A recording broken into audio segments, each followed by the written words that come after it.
preambles to the meeting. This is a public hearing.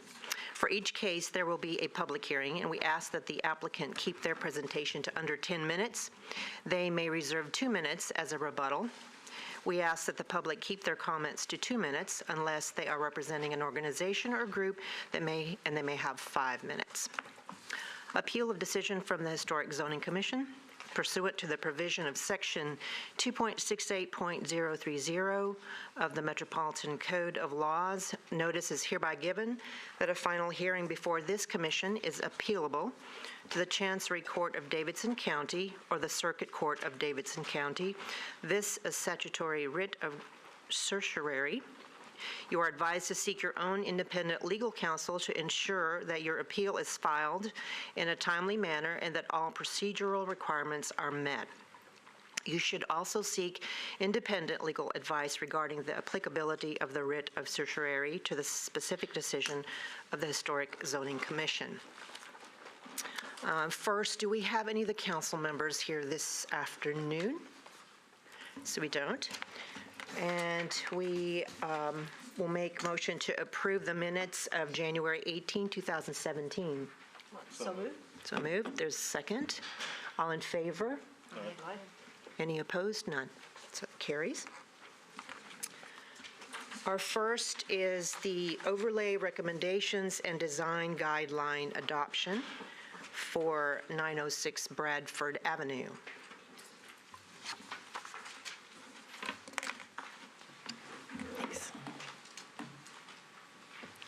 The property owners are requesting a historic bed and breakfast overlay for 906 Bradford.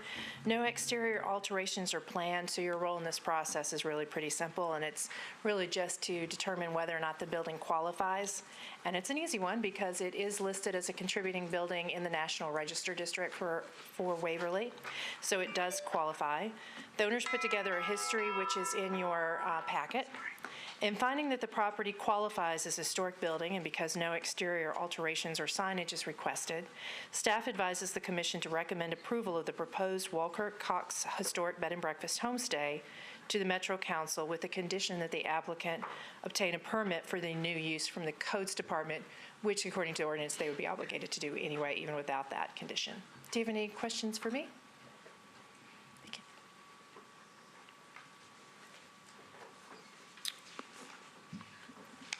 So Robin, the applicant doesn't have to meet, or do they do? If they'd like to. Is the applicant here? Would you like to speak? And please give your name and address. Thank you. Hello, I'm Ashley Rose. I'm the property owner at the property, and I believe some of your faces might look familiar from my involvement as a block captain in the Waverly Belmont overlay, which I very much enjoyed, but I'm just excited about this opportunity. The photo there that's up on the screen is Mr. William Walkirk II. He's 93 years old, and he and I have become big buddies since I purchased the property 3 years ago and started researching the history behind it, which led me to the fact to learn that his father not only built my house but developed a good part of the neighborhood, which is in the Waverly Place neighborhood, which is part of 12 South, but Waverly Place is on the National Registry of Historic Places. So I'm enthusiastic about this as it provides an opportunity to permanently document the history that we've learned about the Walkirk subdivision. Very nice. Thank you. Yes. Do you have any questions for the applicant? Okay.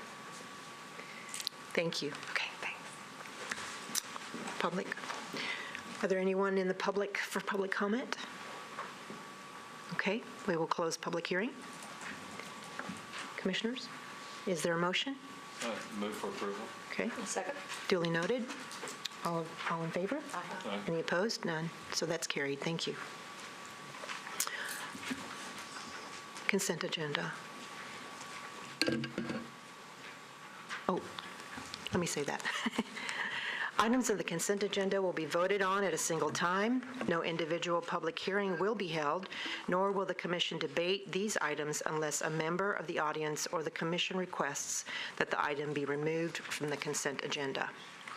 All right, so these items On the consent agenda, the first is for new construction of an outbuilding dadu with a setback determination at 1508 Lillian Street.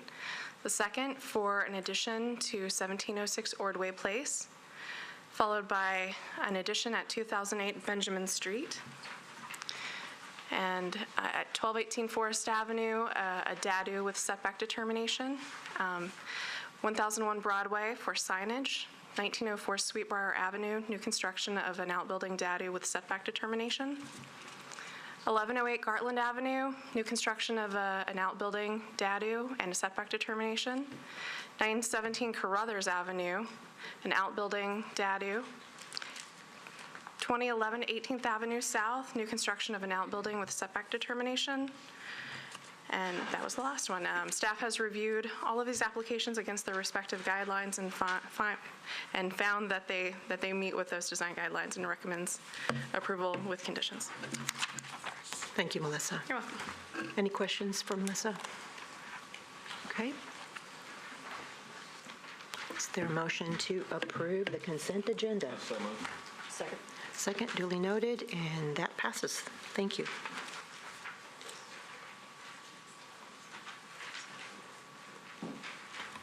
(2502) Ashwood Avenue.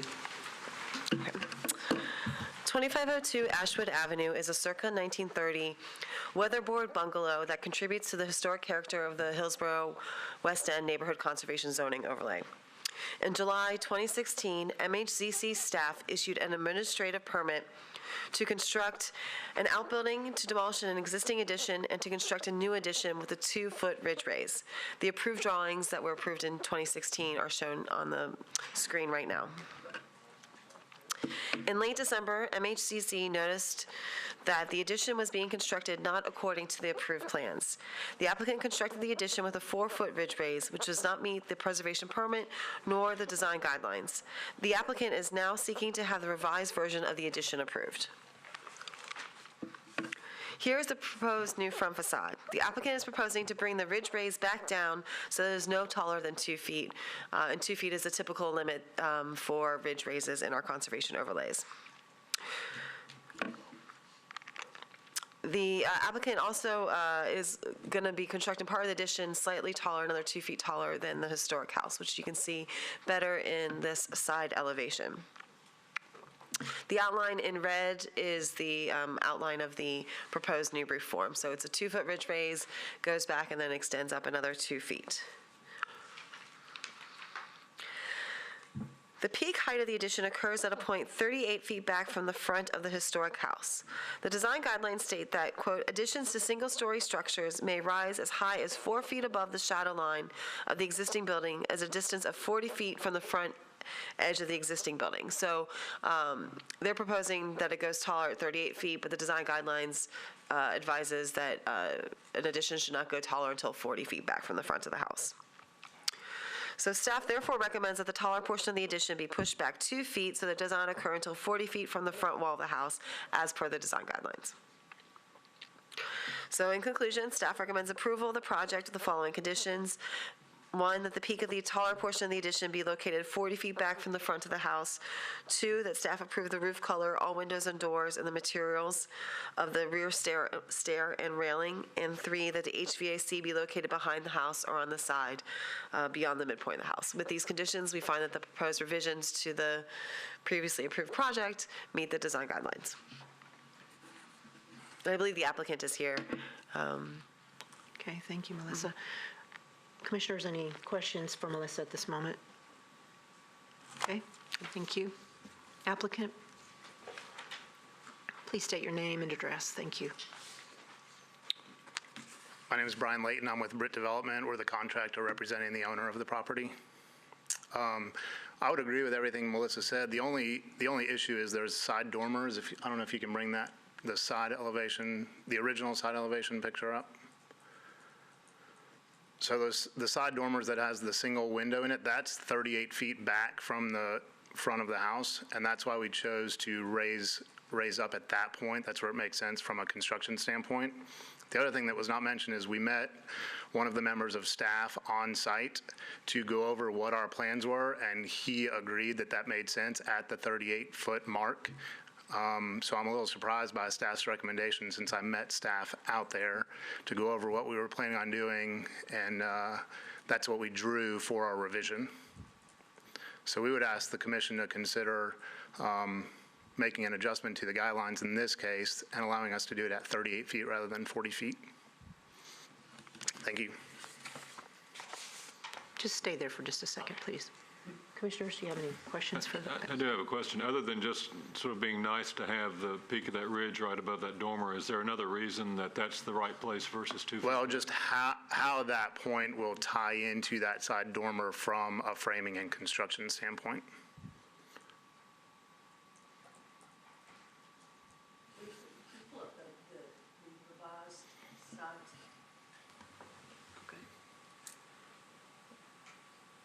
You flip to the next one.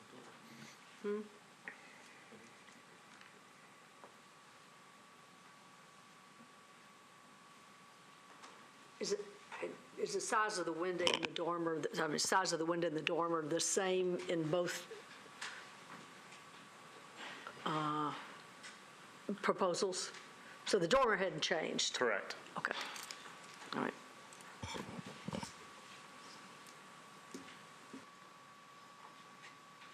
Okay, thank you for just a moment. Is there anyone in the public to make comment on this project?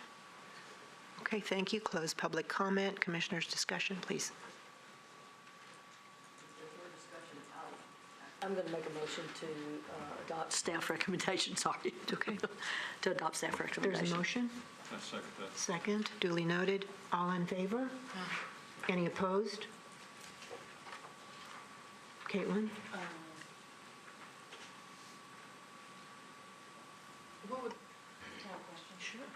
What would be the process for if we agree with the 38 feet rather than the 40 feet? If it's against the actual guideline? I'm semi-new to this. That would be a no vote. Okay.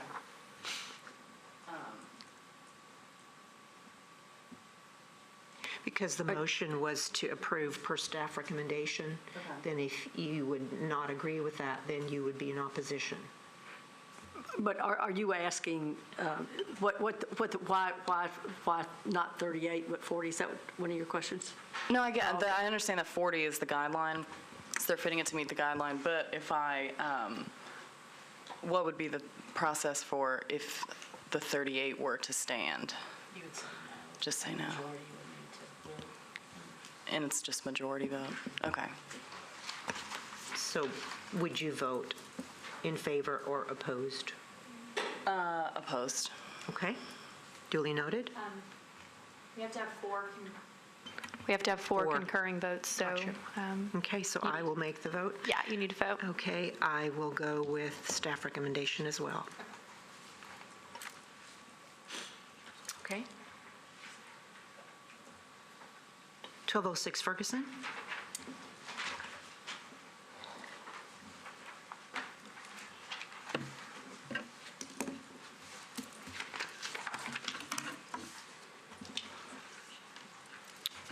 This case has a similar starting point.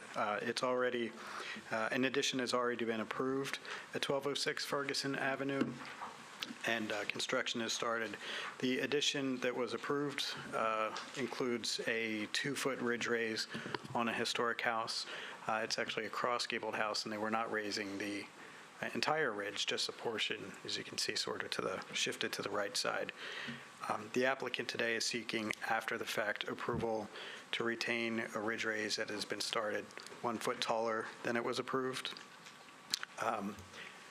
There's a front and side elevation of the plans that were approved by the commission showing the partial ridge raise, extending the front slope up into the rear, increasing or creating a ridge height 2 feet taller than the historic house, with the addition rising 2 feet further, 2 feet more at a portion further towards the rear.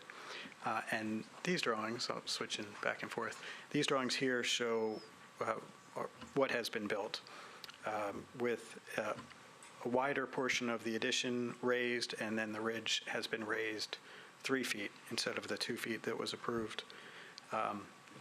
As with the previous case, the guidelines for this overlay allows for ridge raises on historic buildings up to 2 feet, and no ridge raises taller than that have been approved, at least to staff's knowledge.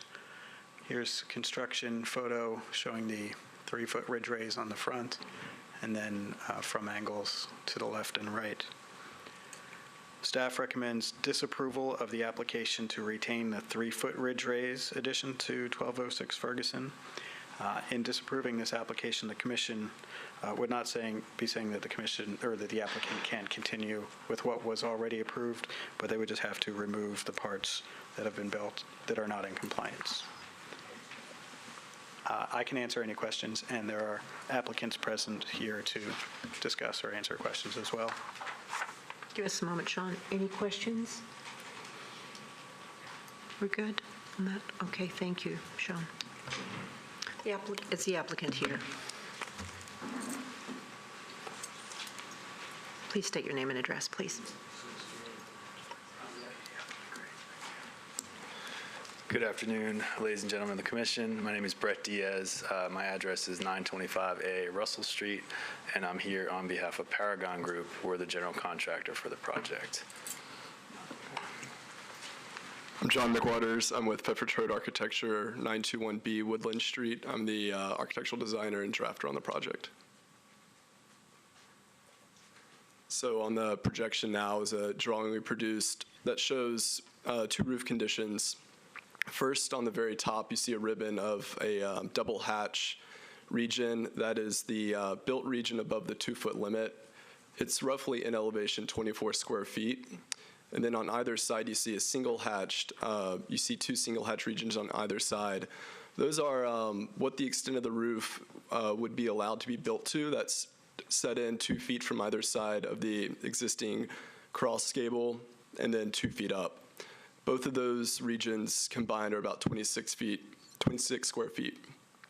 So our intention with this drawing is to depict how building out what would be allowed with the ridge raise could actually render a square footage of roof and elevation that is greater than the portion of roof that is built above the 2-foot limit right now.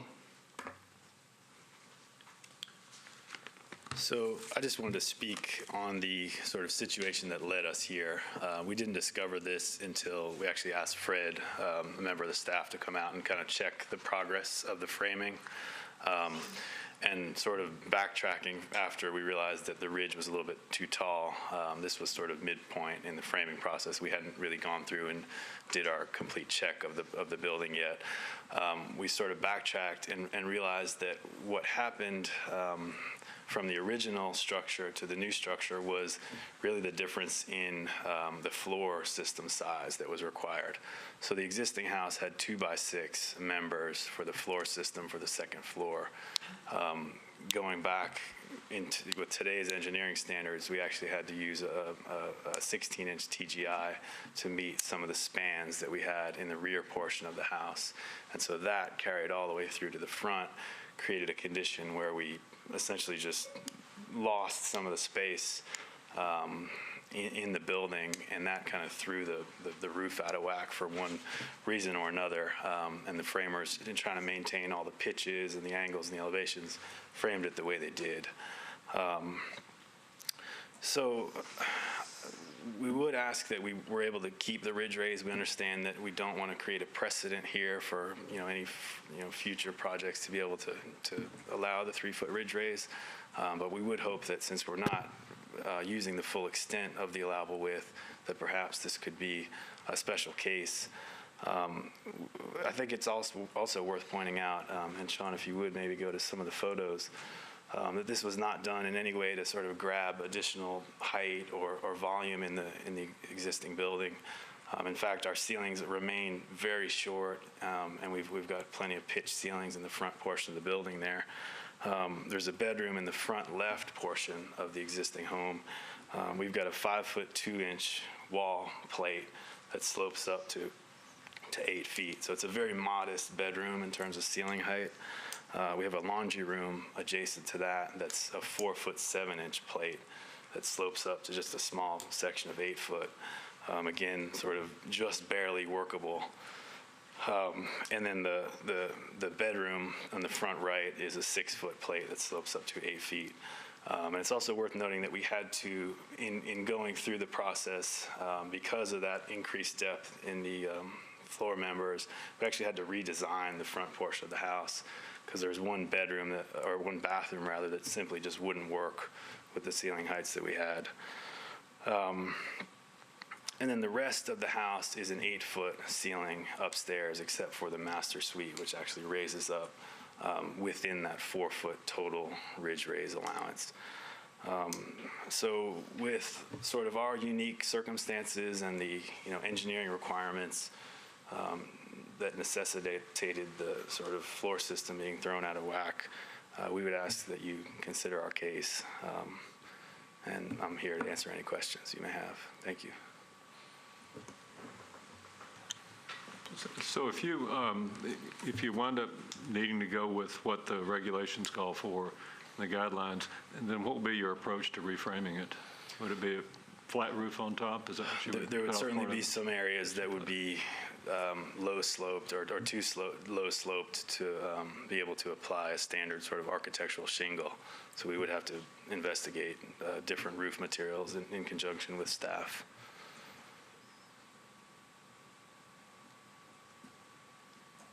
Okay, we may.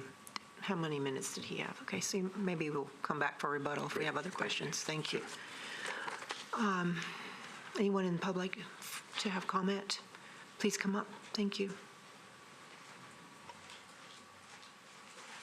Give us your name and address, please.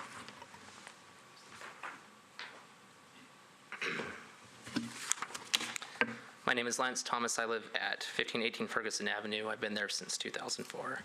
And I'm here to speak in opposition to allowing a ridge raise of 3 feet at 1206 Ferguson.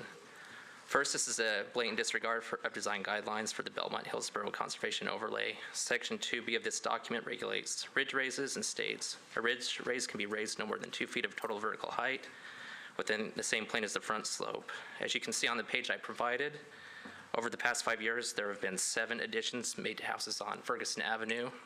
Only 2 of these included ridge raises, both of 2 feet, and this is much less than the 3 feet requested by the developer of 1206. As far as I can tell, the commission has never allowed a ridge raise above 2 feet, and I would like to commend the commission for this. Keeping developers from building additions that tower over adjacent properties has been critical to preserving the historical context of my neighborhood. Second, and I believe this to be the most important, allowing a 3-foot ridge raise would, in effect, be setting new policy. No mistakes in the permitting process were made by MZHC staff. Rather, the developer of 1206 framed the 3-foot ridge raise without ever obtaining a permit to do so. Allowing this appeal would send a clear message to developers. If you want to violate the guidelines set forth for conservation zoning, then you can accidentally fail to comply and then appeal to the Historic Zoning Commission for approval after the fact. Furthermore, in the future, developers could cite this case for justifying raises over the current guidelines. In short order, 3 feet would become the new standard. Because setting this type of precedent and policy would be catastrophic for maintaining the integrity and historical character of the Belmont-Hillsborough neighborhood, I encourage the commission to deny this appeal. Thank you. Thank you. Anyone else?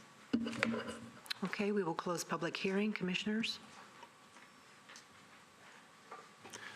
It's a difficult issue, and I can certainly understand from the architects and the contractor standpoint how they got to this point, and we appreciate your frankness. That was my big question when I looked at the property and when I read through the materials, was just how we got here. But in essence, the guidelines are an agreement that we have with the neighborhood that is negotiated with the neighborhood, and as Mr. Thomas mentioned, has not been violated in the past. And, as unfortunate as this situation is, I do think it would set a dangerous precedent if we allowed this 3-foot raise.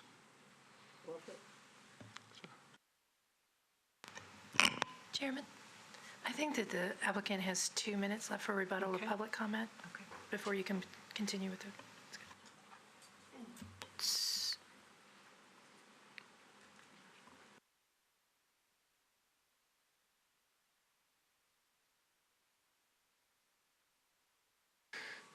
want to note that because we didn't use the full width of the ridge raise, that, I mean, I don't know how the rules read, but perhaps this could, in a percentage basis, be construed that we're not, you know, yes, it is higher than the 2 feet, but it's not, we're not asking for the 2 feet to you know, side to side. We're simply asking for a small portion to be, to have that additional foot. And, you know, as John illustrated earlier, it's really a smaller amount of total square footage.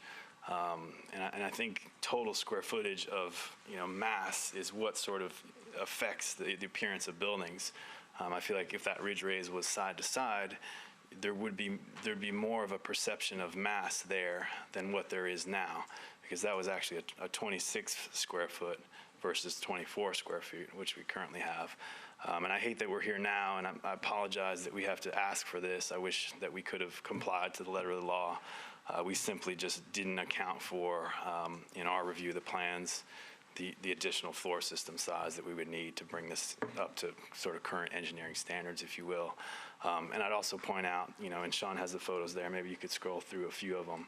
We have a really modest amount of space in this house, both in the rooms and in the attic, which is where we're sort of counting on our HVAC system being.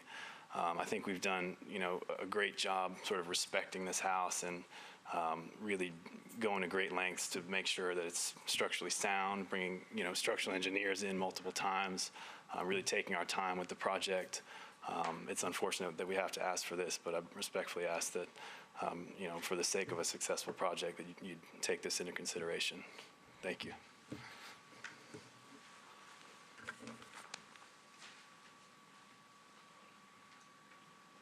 Thank you, applicant. Commissioners, do we have other comments or discussions here? Elizabeth, Caitlin, anything?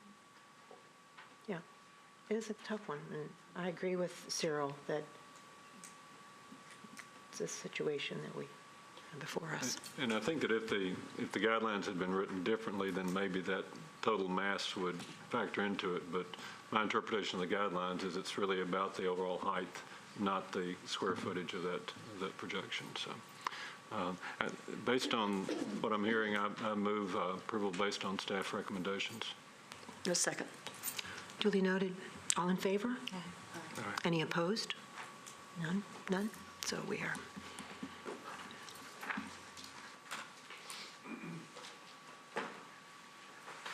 .506 Monroe.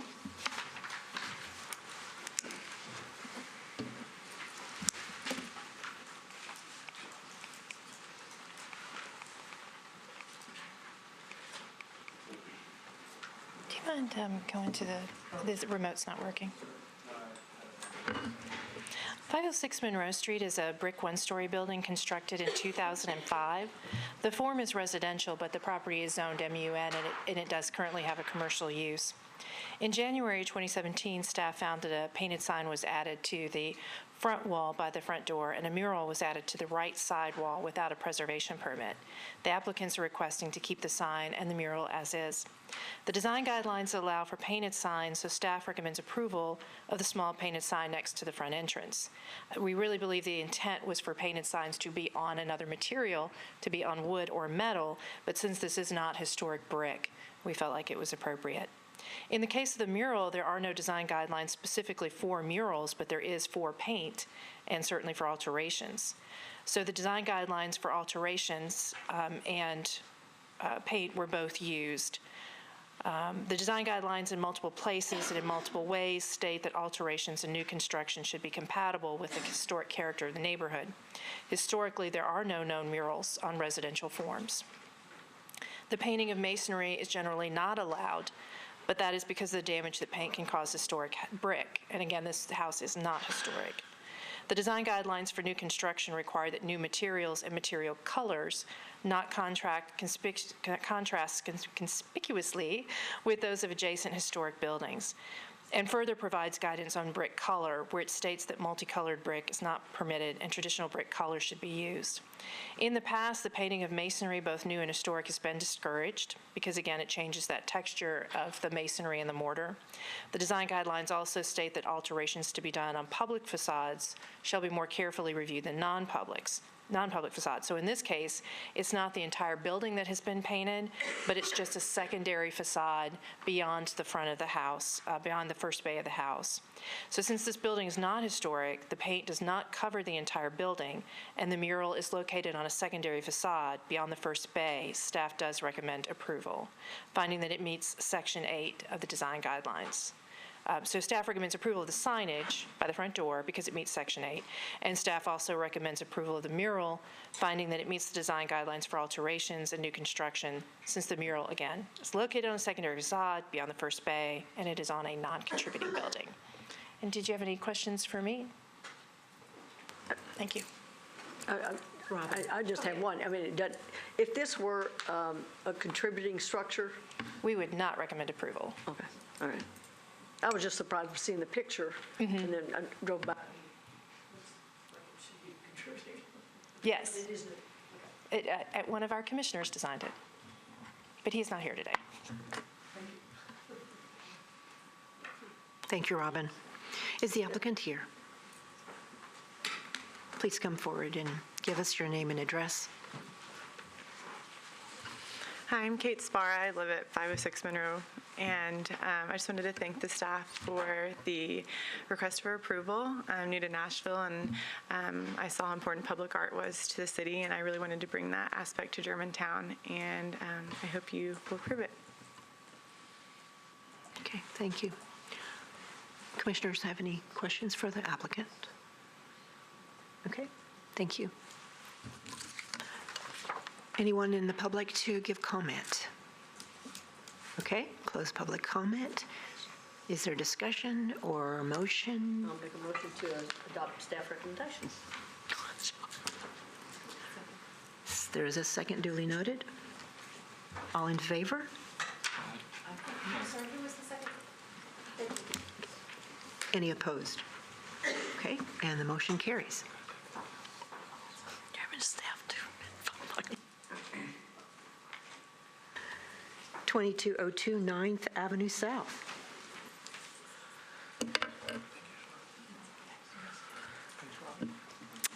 Before I begin, I wanted to point out that the commissioners did receive public comment on this project. That should have been emailed to you, I think, sometime today before the hearing. So 2202 9th Avenue South is a circa 1930 brick bungalow that contributes to the historic character of the Waverly Belmont Neighborhood Conservation Zoning Overlay. The curvilinear streets of the Waverly Belmont neighborhood create an unusual lot shape for the rear of this lot. You can see that the rear lot line cuts at a sharp angle across the back alley. The applicant is proposing to construct a rear addition and an outbuilding. The outbuilding will not contain a dwelling unit. The outbuilding will have a footprint of 781 square feet, which is appropriate since the lot is larger than 10,000 square feet. The outbuilding does require a rear setback determination. For outbuildings that are larger than 700 square feet in footprint, base zoning requires that the outbuilding be a minimum of 20 feet from the rear property line. In this instance, the rear property line is skewed significantly, so the back left corner of the outbuilding is proposed to be 10 feet from the rear property line. And where the garage doors will be, will be about 16 feet from the rear property line. And this other corner of the outbuilding will be over 75 feet, or about 75 feet from the rear property line. Staff finds that the proposed reduced rear setback is appropriate for several reasons. First, historically, outbuildings were located on or close to the rear property line. The shorter rear setback allows for more space between the historic house and the outbuilding, which is something that staff typically looks for. Since outbuildings less than 700 square feet have base zoning rear setbacks of 10 feet, if the outbuilding were just 82 square feet smaller in size, it would be meeting the base zoning setbacks.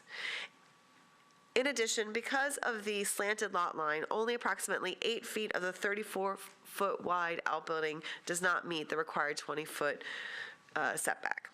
Staff therefore recommends approval of the outbuilding setback determination. So here are the elevation drawings for the outbuilding. They meet all the design guidelines. It has an eave height of 11 feet and a ridge height of 23 feet 8 inches, and it meets all the standards for outbuildings. Now onto the historic house. The drawings and the staff recommendation show that the applicant plans to remove and relocate window openings on the side facades. MHDC staff considers this to be partial demolition.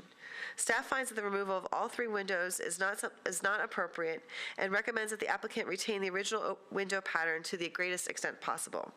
The applicant has indicated that he is willing to work with MHDC staff on this issue. And now for the proposed addition. You can see on the plan that the addition is inset at the back corners of the house, and it is long and skinny.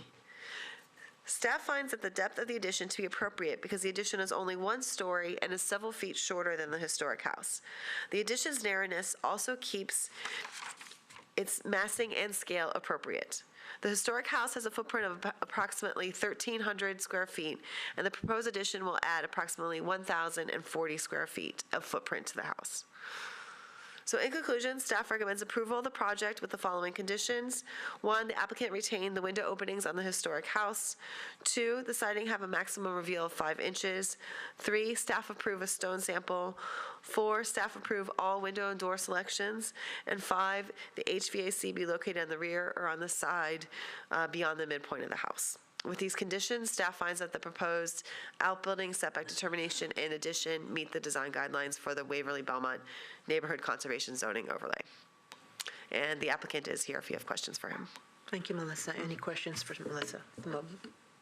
Okay, thank you. Applicant, please come in. Give your name and address.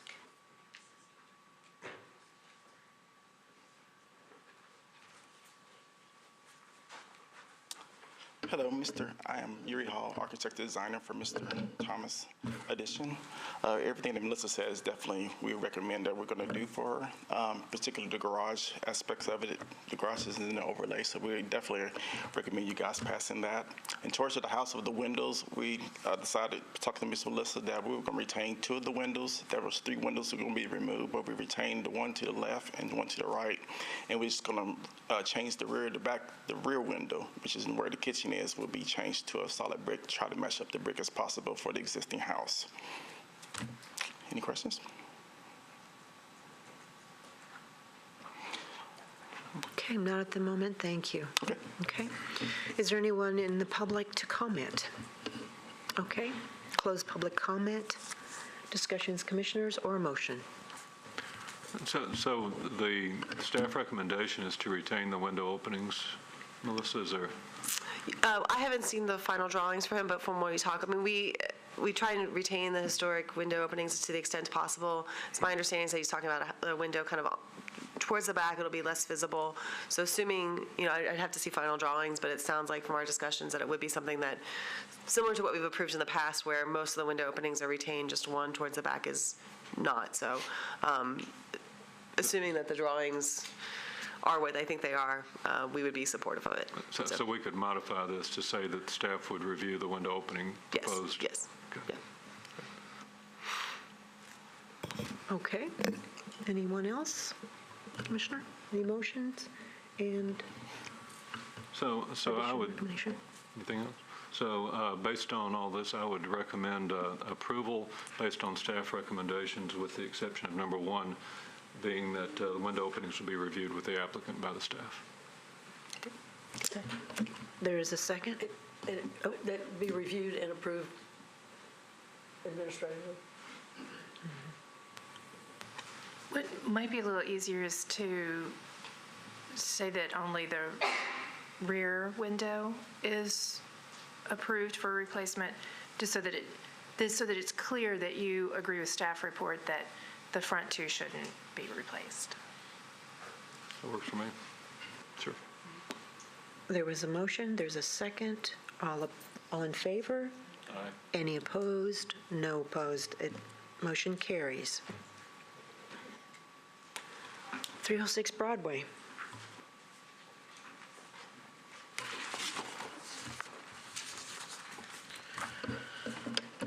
Good afternoon. This is an application for a new projecting sign. requesting a modification for both rotating and flashing elements.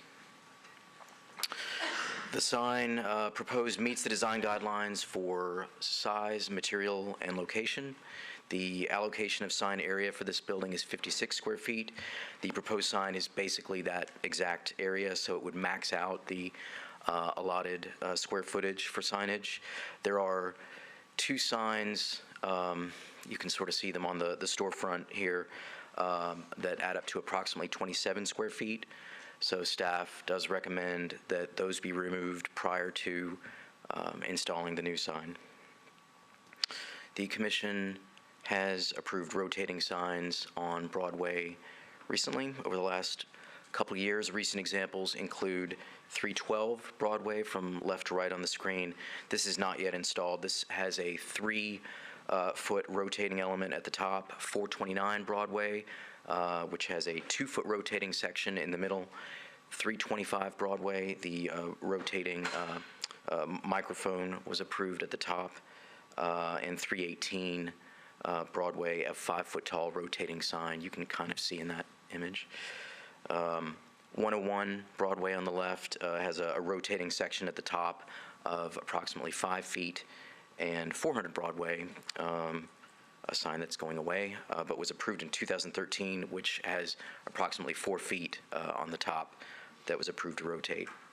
So this is the largest rotating sign proposed recently, and staff finds that this is too much area to be permitted in its entirety for rotation. As flashing or some kind of motion is also proposed, staff's recommendation is that the rotation of the sign be eliminated and the sign be stationary. The sign, is proposed to have flashing on the barrels on the sides, the WBs there. The design guidelines allow for motion in the form of blinking, flashing, chasing, or sequential as a modification approved by the commission, as only small portions of signs previously have been approved to have moving illumination. Staff recommends that only one side of those barrels be permitted to flash or chase to minimize the motion. Also, where it is permitted, the motion should not be less than 3 seconds, so that's also a condition of approval. In summary, staff recommends approval of the projecting sign with the following conditions: that the rotation is eliminated, that only one side of the barrels are permitted to flash, that the flashing is of no less than 3 seconds duration, and that the existing exterior signage is removed, or it's also possible that this sign could be reduced, just that the total allotment not exceed 56 square feet. With those conditions, the application will meet the design guidelines, and staff recommends approval. I'll have a question on the signage that was approved in the past. They were rotating signs, and were is it full 100% rotating, or there's sections of those signs only? The ones that have been approved recently were all smaller portions of a larger sign. The exception is the boot sign at the right, where the entire sign does rotate, but it is smaller. That one is 5 feet in its height, and that's all. So this is 11, a little over 11 feet, I think, proposed for the whole thing to rotate. Okay. Thank you. I have a question about the flashing. Mm-hmm. I mean, would they come back and say, okay, we want 3 of the barrels to flash at one time, and on the other side, 3 of the barrels flash at another? I mean, you're strictly want it limited to just one side. That was our condition in the recommendation. I think the idea is really just to limit the overall flashing and the potential for being something disagreeable. This what? Is something disagreeable in terms of not meeting the guidelines for too much flashing, too much motion. Okay, all right. And Jocelyn? I think Ann's question's one that I had too, which is that given that this is a two-sided sign and there's in essence a front and a back, left front, left back, right front, right back, I think saying it's one side could be interpreted in a number of different ways. So Yes, sir. it might be easier to actually specify the number of barrels that could be flashing versus trying to describe which side and that kind of thing.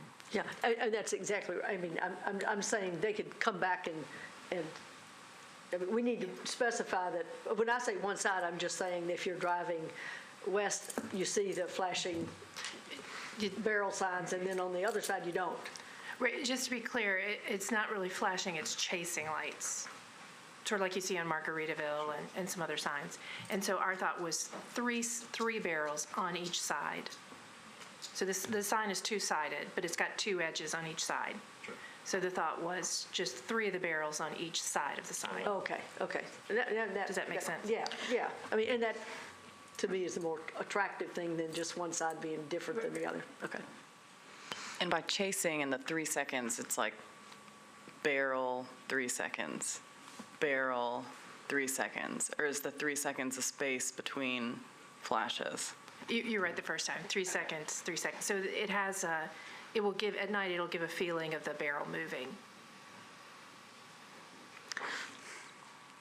So Fred, did you say this sign, the height is all right as long as they remove another sign? Or could you show me what the... Sure. You can sort of see it behind that utility truck there. There are 2 existing signs on the building's storefront above the transom there, and then to the right, there's another sign obscuring one of the display windows. So if they do not remove those, they would be over their allocation, as the proposed sign is basically 56 square feet in its entirety. But the other signs are not like this, outside attached, and they are They're on both the exterior storefront. signs. They're what? They're both on the exterior. There are other signs, neon and other things inside the glass that are not, that we don't review, but the ones that are on the outside, it all counts against their allotment. I see.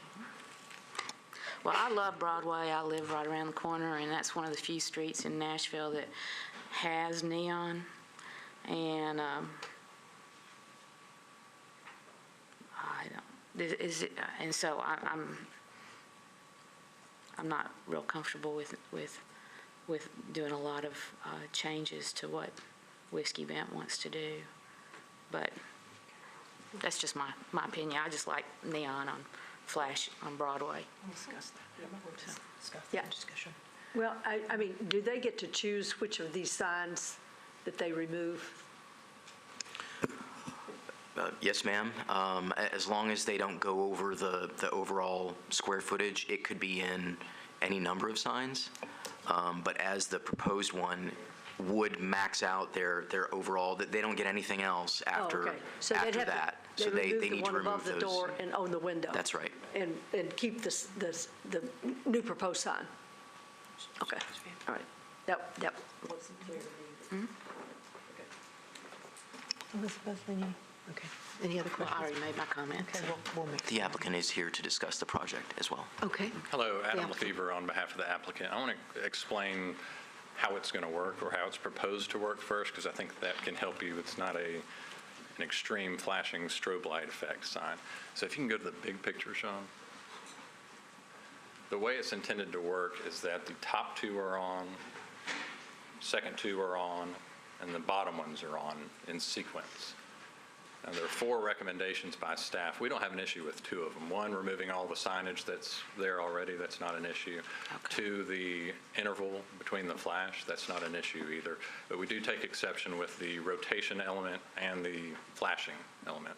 The rotation element, 3 doors down, I think it was at 318 Broad, is the boot picture. Sean, if you can flip to that one. That's 5 by 5 and rotates entirely around. Again, we're, I think, 3 doors down. We're asking for 11 by 5, so a little taller, but we're permitted to be 16, so we're still well within our 16-foot height. And as far as the lights go, as the commissioner stated, this is Lower Broad. We'd be about the only thing without flashing lights down there. I took a stroll down last night and made notes of everything with chasing lights. flashing lights, and I have quite an exhaustive list. I'm not going to go into it here. But we would request that, due to the fact we're within the design guidelines as far as height and size, we're not asking for anything flashing that's not already down there. And 3 doors down is a rotating 5x5 sign already. Again, we're just asking for a height increase on that, but still well within our rights. Do you have any questions? Ms. Jocelyn's here from the sign company if you have any questions about the logistics of how the sign works or anything else on that. Can I just ask, or this might be a question for staff, you mentioned a 16-foot height limit. So that if he had a 16-foot sign, what, it would just have to be like 2 foot wide just to make it the square footage? Is that what you were kind of alluding to? Okay. Yes, it could be. You have a maximum height for a 2 to 3 story building of 16 feet.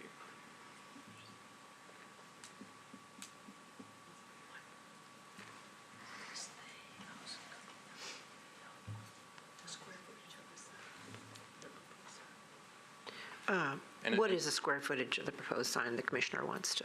It is right below the maximum allowable. Looks like 56. If it's 5 by 11, it's 55. Yeah. And there's also an aesthetics issue with the sign. As you see, it's very symmetrical. It has the 2 barrels on each side of the sign going down. And to break that up would throw off the symmetry of the sign. And again, we're within the regulations for size and height. So we'd ask that you approve the sign as submitted.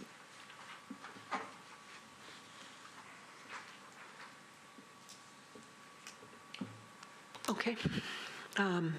Ms. Jocelyn, are you going to say anything else? If you don't mind, yes, I didn't want to interrupt. I know it was before the historic overlay was in place, but this sign is not going to stick out. You walk down on Broadway, and that is why everybody comes to this entire city. It is not for our historic homes necessarily. It's not for our Chicwood even. It's for Lower Broadway to have that kind of experience. So this is not going to stick out any more than any of the other signs that are down there. Even think of Hard Rock Cafe, that massive guitar that rotates. I mean, that's a signature, that's an icon, that's a staple down there. So it's not like this is gonna be horribly obnoxious in the street. You know, it's gonna have a really nice rotating, it's not gonna be spinning around real quick. It'll be a very classy kind of style sign. So we're not asking for anything crazy. From our perspective, we're 100% in the guidelines. So thank you. Let me clarify. On the recommendation summary, the number 1 is the only one you're not agreeing with. Is that correct? I don't remember how they were ordered. They're flashing.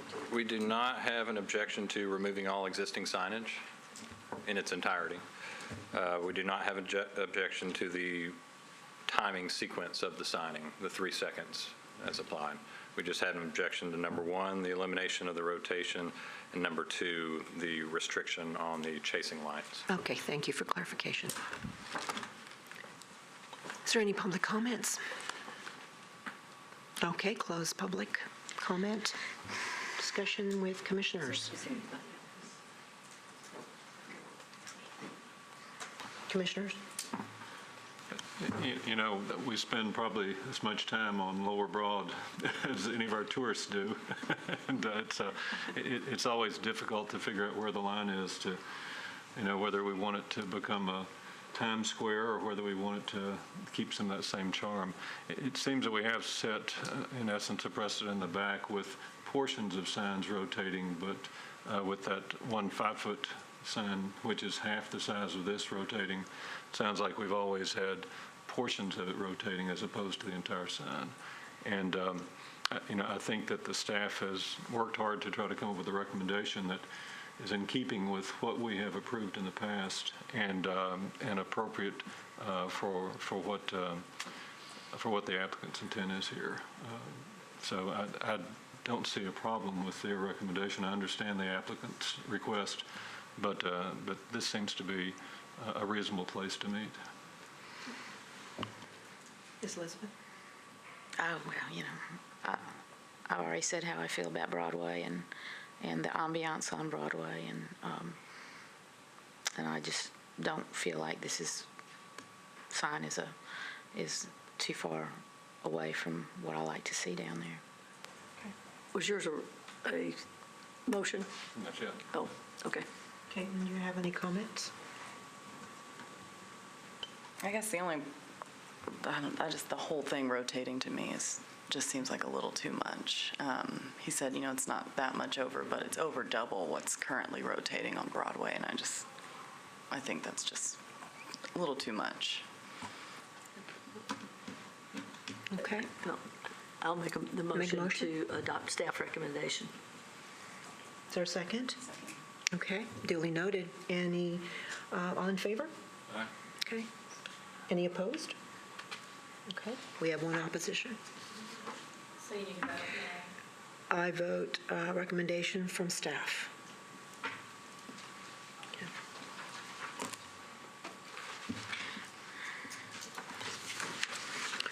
904 Gilmore Avenue.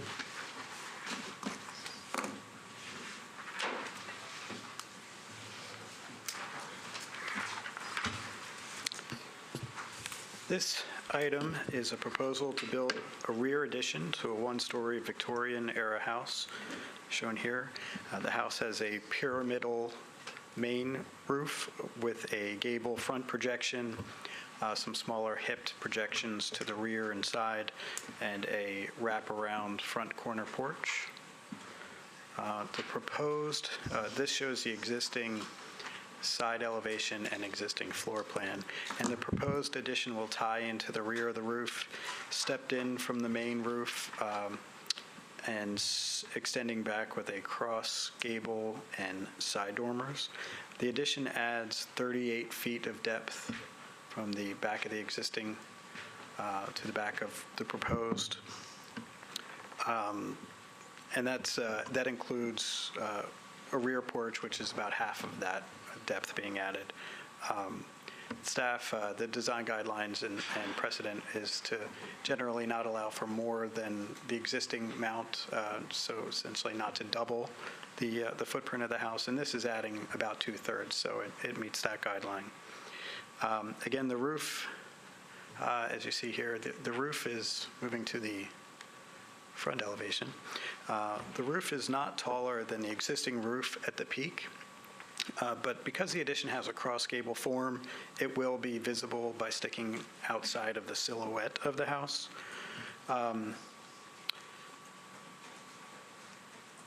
But this section that is wider with that cross gable is situated far enough back from the front that staff finds that it's not going to have a negative impact on the visibility of the form of the historic house. The addition also does have a component that is wider. However, it's only on the first story where that's wider, not up in the gable. And this also is set far enough back, so it really doesn't have a significant impact on the visibility or the silhouette of the house. Also, the primary width of the house is less than 30 feet wide, which is a standard that the commission has for allowing for when side or wider additions may be appropriate, and it meets that guideline as well. Staff recommends approval of the proposed addition to 904 Gilmore Avenue with a condition that the window and door selections are approved by Historic Zoning Commission staff prior to purchase. In meeting that condition, staff finds that this project will meet all the applicable design guidelines for additions in the Waverly Belmont Neighborhood Conservation Zoning Overlay. Thank you, Sean. I've skipped over some of the material sections that were in the written recommendation, but if you have any questions, I can try to answer them in the architects here as well. Okay. Commissioners, any questions to Sean? Okay. Is the applicant here? It's all yours. Hey, good afternoon. My name is Charlie Rankin. I'm the architect representing the homeowner who's here as well. I don't know that I have much to add to Sean's summary of the project other than just to stress that, sort of the success of accommodating a second story on this house is pretty critical from the homeowner standpoint to making this a successful addition. The house as it is currently is essentially only a one-bedroom house.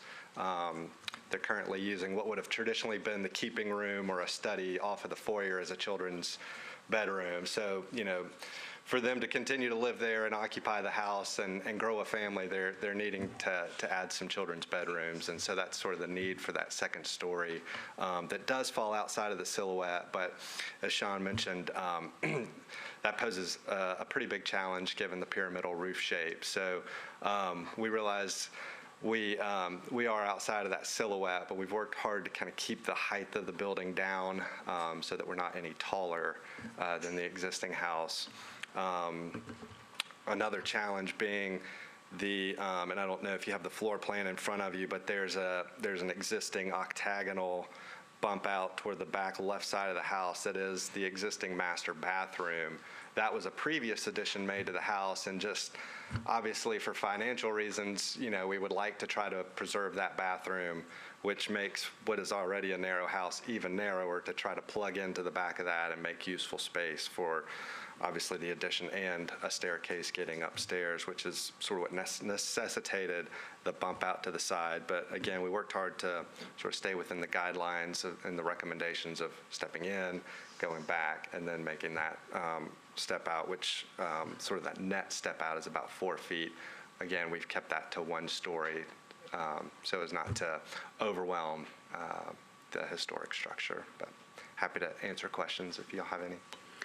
So you are in agreement with the staff recommendation? Yes. Okay, thank you. Thank you. Commissioners, any question to the applicant? Okay, thank you. Thank you. Anyone for public comment on this project? Close public hearing. Commissioners? Looks like a good solution. I move for approval based on the staff recommendations. Motion? Second. Second duly noted. All opposed? All in favor? Any opposed? Okay. And the motion passes. 1400 to 1402, Ordway Place. Before I wanted to begin, I wanted to point out that the commissioners were forwarded an email from a couple neighbors and also, I believe, from the council member regarding this project. The house at 1402 Ordway was constructed circa 1925 and is a brick bungalow that contributes to the historic character of the Lockland Springs East End Neighborhood Conservation Zoning Overlay. That house currently sits on a double lot. Here are the Metro map and an aerial view of the site.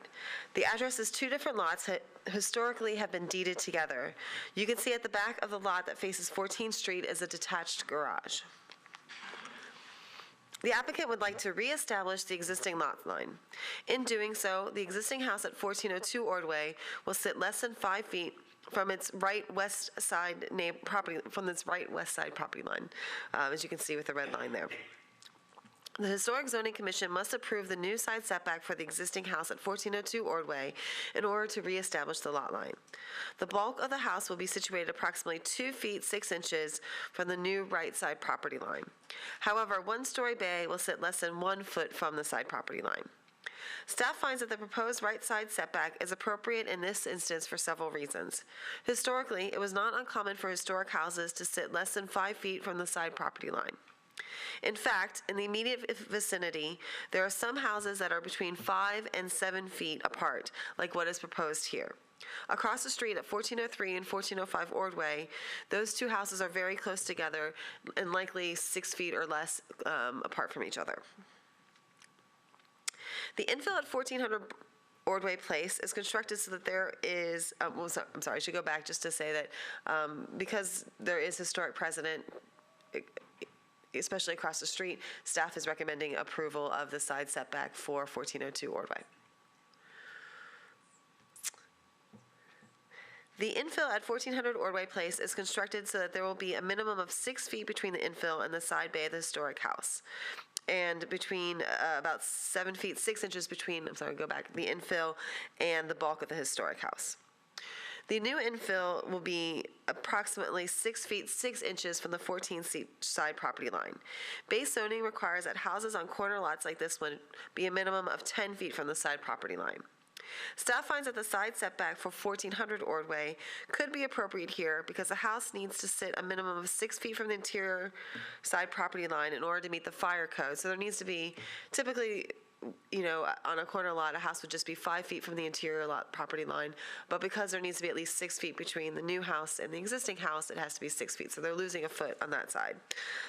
Also, there is a precedent in the neighborhood for houses that have side property lines along North 14th Street to be closer than 10 feet to the side property line. So for instance, the house on the left is 1401 Ordway, directly across the street. Its side porch is approximately 8 feet from the side property line, although the house behind it is more than 10 feet. And across the alley behind 1400 Ordway is 1401 Gartland, and that sits between about 5 feet 10 inches and 6 feet 3 inches from the side property line. So because there is historic precedent in the neighborhood, staff finds that the proposed side setback of 6 feet, I think it's 6 feet 4 inches or 6 feet 5 inches, or I think it's 6.5 inches, sorry, so it's about 6 feet 6 inches, is appropriate. Now, going on to the front setback, the front setback is shown to be approximately 2 feet 6 inches forward of the front setback of the house next door. So staff is asking that it be set back the 2 feet 6 inches so that the front wall of the house line up with the front wall of the existing house. And lastly, regarding setbacks, is the proposed detached accessory dwelling unit at the rear of the lot. The applicant states that they're intending to reuse the existing garage, although it's possible that they might need to take it down and reconstruct it. In any case, the rear setback is shown as 8 feet, where base zoning would typically require 20 feet for a garage that's more than 700 square feet. This is a fairly common request that comes before the commission for garages that are more than 700 square feet because base zoning says that the rear setback should be 20 feet. And I think in most instances, both the historic zoning staff and the applicant would prefer that it be located closer to the alley, as historically outbuildings were located close to or even on the rear property line sometimes.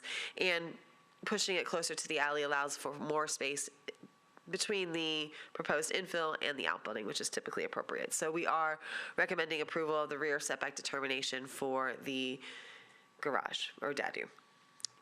So finally, moving on to the design of the house. Before I move on, is there any questions? Because I know the setbacks are kind of complicated. So to summarize, there are three setback determinations that you're doing. I'll just go back to because I know it's complicated. One is reestablishing the lot line. And so the existing house at 1402 Ordway would be 2 foot 6 inches from the side property line, and the bay of it would be less than a foot from the property line. The second setback determination ask is for the 14th Street side setback, which is typically 10 feet for base zoning, but they're asking for 6 foot 6 inches. And then the last one is for the rear setback for the DADU. Base zoning says it should be 20. They're asking for 8. This is a typical ask for applicants. So are there any questions before I move on from that? I know it's a lot of information to throw out there. Okay, so now we'll move on to the design, finally. The proposed height of the infill, which is about 1.5 stories tall, is 31 feet 9 inches from grade. By comparison, the historic house next door is approximately 30 feet tall from grade, and the neighboring houses are between 26 and 28 feet tall from grade. Staff recommends that the height be reduced, that it is no more than 30 feet, so that it matches the height of the house next door at 1402 Ordway. Staff also finds that the front dormer's width of 30 feet is too out of scale for the infill and the historic context, and recommends that it be reduced by several feet. Staff also recommends that the applicant work with the staff to enlarge the 2 square window openings, which are a little bit out of proportion for typical window openings. It's our thought, though, when reducing the size of the dormer, that they're going to have to redesign the central window openings as well. So we'll just want to work with the applicant on that. Here are the side elevations. The front dormer is only inset 1 foot from the wall below. The design guidelines state that dormers should be set back 2 feet from the wall below. This is something that's asked of pretty much all infill and across in all of our districts. So we are asking that the applicant push back the wall of the front dormer so that it's 2 feet in from the wall below. Sorry, before I move on. And the side facades do contain several window openings that don't meet the historic proportion of window openings. Historically, most window openings were vertically oriented, and the Commission has therefore discouraged the horizontal window openings that you see there. So staff asks that the applicant relook at the window openings and make them vertically oriented and at least 4 square feet. It's possible that some square window openings could be appropriate in certain locations, but we would want to review the fenestration pattern before it's approved. And then finally, here are the drawings for the dadu. The applicant has stated that they intend to increase the size of the existing outbuilding and to convert it to a detached accessory dwelling unit. The design and scale of the garage meet the design guidelines and the dadu ordinance with one exception. It has a height that's drawn as 25 feet 9 inches, whereas the design guidelines limit the height to no more than 25 feet. With the condition that the dadu be reduced to no more than 25 feet from grade, staff finds that the dadu meets the design guidelines and the dadu ordinance. So here are some context photos. So the photo on the top, the house on the right is 1400 Ordway, or I'm sorry, 1402 Ordway next door, and then 1404 Ordway. And the photo on the bottom is more houses kind of looking down that south side of Ordway Street, or Ordway Place. And again, at the top are the houses directly across the street from 1400 and 1402 Ordway. And then on the bottom is the play yard for, I think it's currently being used as the Nashville Classical Charter School across 14th Street from the site. So in conclusion, we have a lot of recommendations, a lot of conditions for the recommendation for approval. Before I run through them all, I just want to state that we've been working closely with the applicant, and he has indicated that most, although I don't think all, but most of them they are okay with. He will explain. I think it's just the one that they would like some consideration for. But there's a lot of conditions on here, but the applicant has verbally agreed to most, but not all of them. So staff recommends approval with the following condition. 1, the infill's front wall line up with the front wall of the house at 1402 Ordway. 2, the infill's overall height be reduced so it's no more than 30 feet tall. 3, the infill's finished floor height be consistent with the finished floor heights of the adjacent historic houses. 4, the infill's front dormer be reduced in width and be inset 2 feet from the wall below. 5, the applicant work with staff on the proportions of the square or horizontal window opening, the portion of the square window openings on the middle section of the infill's front dormer, and on replacing the horizontal window openings on the side facades with square or vertically oriented windows. 6, staff approve the following materials prior to purchase and installation: brick samples, shingle sample, all windows and doors, walkway material, dadu stoop railing and steps, the infill's front porch floor, steps and railing. 7, the HVAC be located behind the house or on either side beyond the midpoint of the house. 8, a front walkway be added from the Ordway Place sidewalk to the front porch. 9, the dadu's height be reduced and be no taller than 25 feet from grade.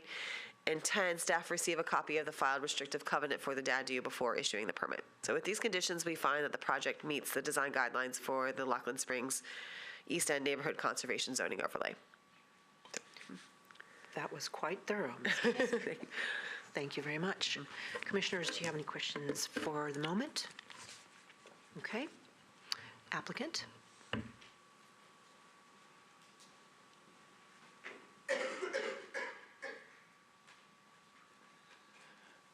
Members of the Commission, Dwayne Cuthbertson, 1010 Ackland Avenue, and I'm representing the owner on this project. And staff has been incredibly helpful in this process and patient with us on this process. So I just publicly want to say thank you to Melissa and all the help that she's provided us. As she stated, the recommendation is approval with conditions. We are acceptable, agreeable to every single condition except one. And since setbacks seem to be the dominant theme, that's what we're going back to. The one condition that we'd ask for your consideration on is condition number 1, and it's related to the front setback of the building. We proposed a setback of 17.7 feet. We arrived at 17.7 feet by taking the average of the 4 houses immediately east of this property. We feel like 17.7 keeps the rhythm of the street. The street setback varies ever so slightly along this block, and again, we feel like 17.7 kind of hits that target. lining up with 1402 creates some just minor inconveniences for us, but 1402 is set back at 19.8 feet, and of the four immediately east of us, that one is set back the farthest. It's while we're just talking feet, it's kind of the extreme case. The one immediately east of that is 18 and a half feet or 18 point something feet, and then the two beyond that are at 16 and a half feet. So we were hoping to kind of strike a middle ground with 17.7 feet with our front setback. The only element on our proposed house that would hit that 17.7 is a one-story covered porch. The 2-foot adjustment, we're really asking for that. It'll help us maintain or give us a little more feet in between the existing house and the existing garage. There's a parking pad in there, and we want to strike a balance between being able to keep that parking pad and then having some space for usable yard.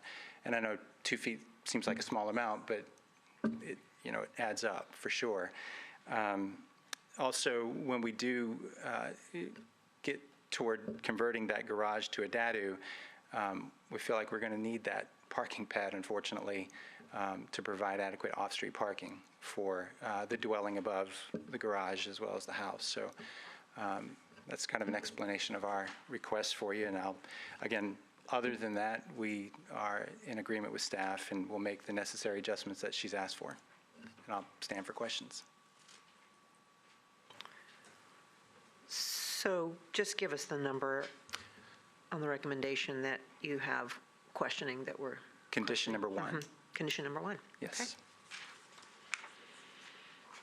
Okay, anyone in public comment? Okay.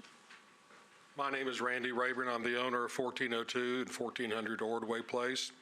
I purchased this property about 20 months ago without the expectation of moving, but circumstances caused our family to move onward.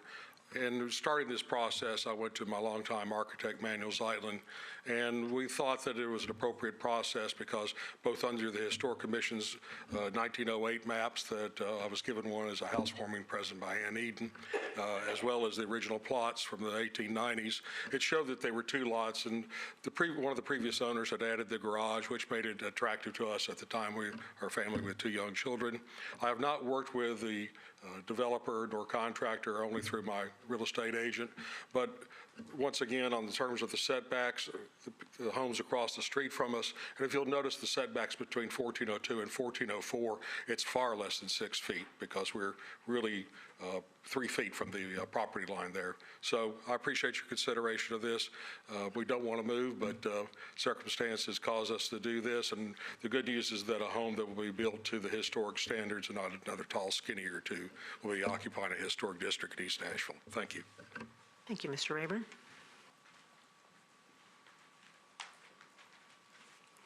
Hi, my name is Rebecca Rotz. I live at 1409 Gartland Avenue, so I'm an alley neighbor to this property. And I guess I would ask, maybe just given the details of this case that potentially, I haven't read through this whole thing, but there's a lot of little pieces to this that I'd like to address, mainly having to do with the setbacks. So I guess first regarding the interior setback, I feel that the request for a 1-foot interior setback is inappropriate for the 1402 property. While there are a few instances of reduced setbacks in the historic neighborhood, the requirement for a 5-foot side setback is consistent with the majority of the historic homes in the neighborhood. And while there are occasional instances, the recommendation for approval shouldn't be based on exceptions. I mean, just because it exists, we shouldn't be making rules based on, the one house on the street. They gave 2 examples of houses that are close together, but I could give you 20 more where there is a 10-foot, there's 5-foot setback for each lot. And then on that same point, I'd like to bring 2 issues to your attention. The existing house at 1402, and I'll go ahead and pass these down the line. This is my letter, and there's some pictures. The existing house at 1402 has HVAC units that, once this new lot line is established, will be over the lot line. Those can be moved, but that is an issue that I feel that needs to be brought to the attention because 1402 is currently for sale. I guess the owner spoke that he plans to leave, and the new owners will inherit these issues that you're about, to make a decision on. So the HVAC units will be over that property line. Let's see. I think it should be noted that while there will be a 6-foot separation between the two structures because of the lot line, if the new owner at 1400 were to put up a fence along their property line, then that leaves 1 foot for the new property owner. And that's, if there's a fence, that 1 foot is not even enough time to get room to get around your property. Ms. Ratz? Yes. Your time.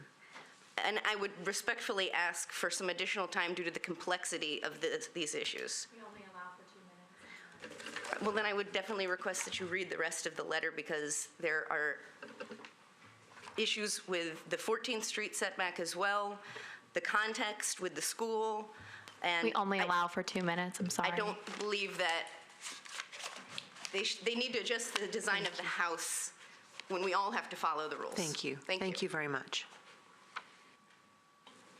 Any other public comment? Close public comment and discussion with the commissioners, please.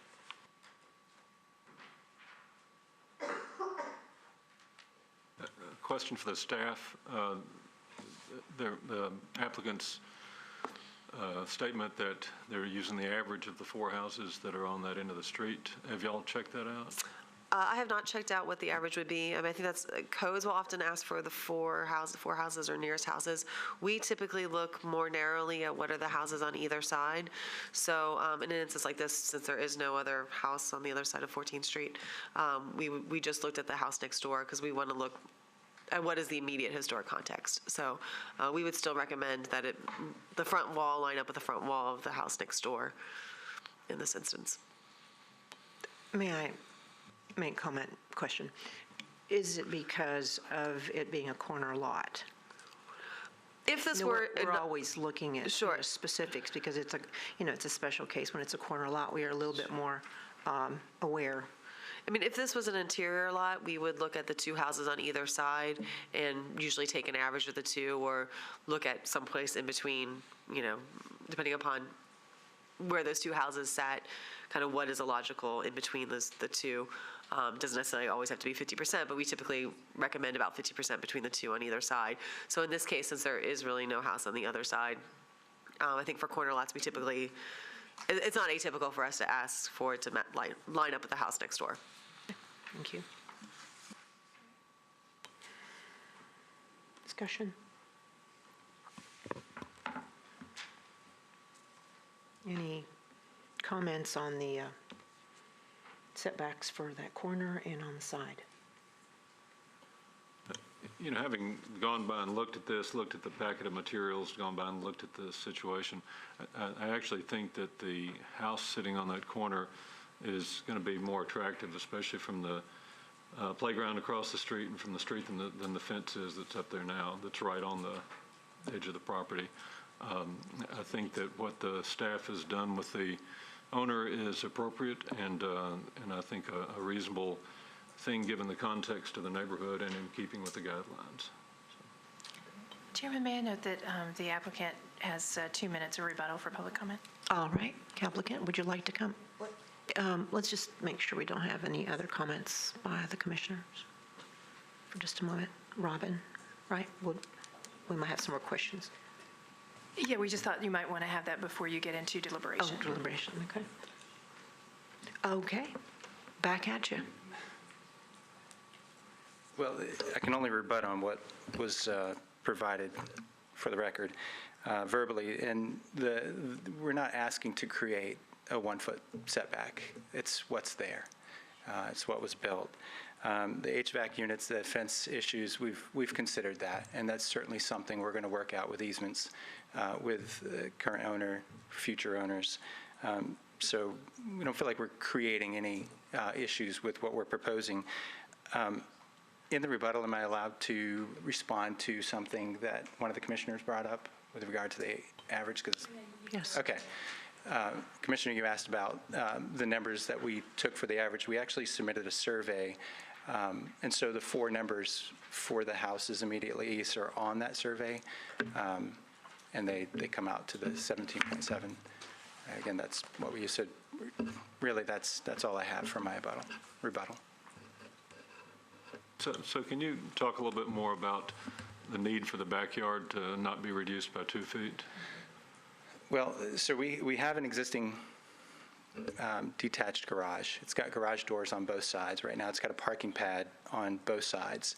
Our intent eventually is to take away the garage on the garage opening on the north side and just use the alley load. But that existing building is pretty wide, so getting another parking pad for a dwelling up above that existing structure is going to be very difficult. So we've got to use the existing curb cut off of 14th and the parking pad that exists between the existing house and the structure, the detached structure. So we intend to use that for future parking, but we'd also like to preserve some amount of space for rear yard for the enjoyment of the future homeowners. So again, 2 feet is not a lot, but it adds up.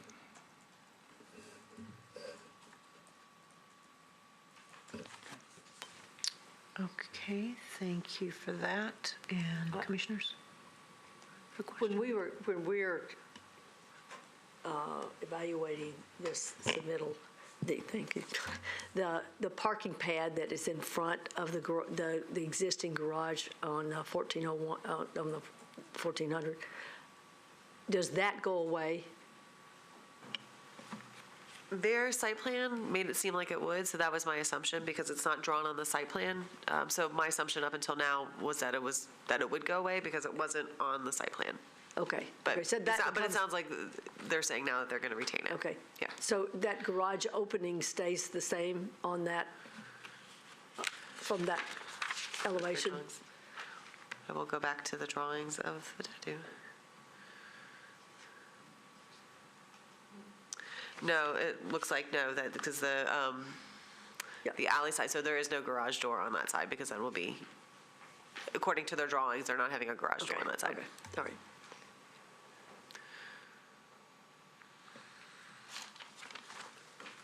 Okay. Is there a motion? Or do we want to discuss some more? On the map, will you bring up the overhead of the lots along the street? The photo or the? The photo.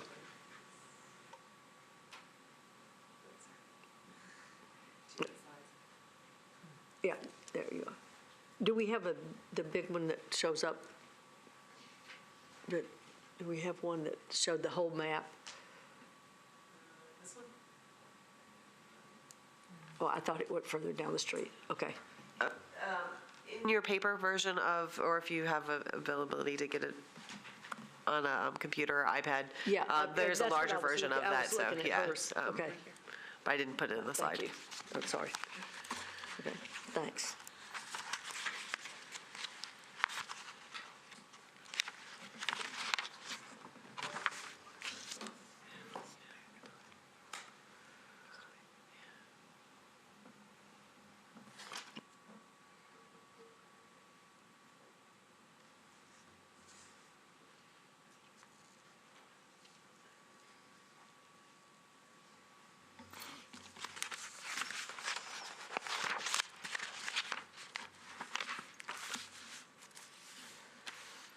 Commissioner, what would you, or questioning? Well,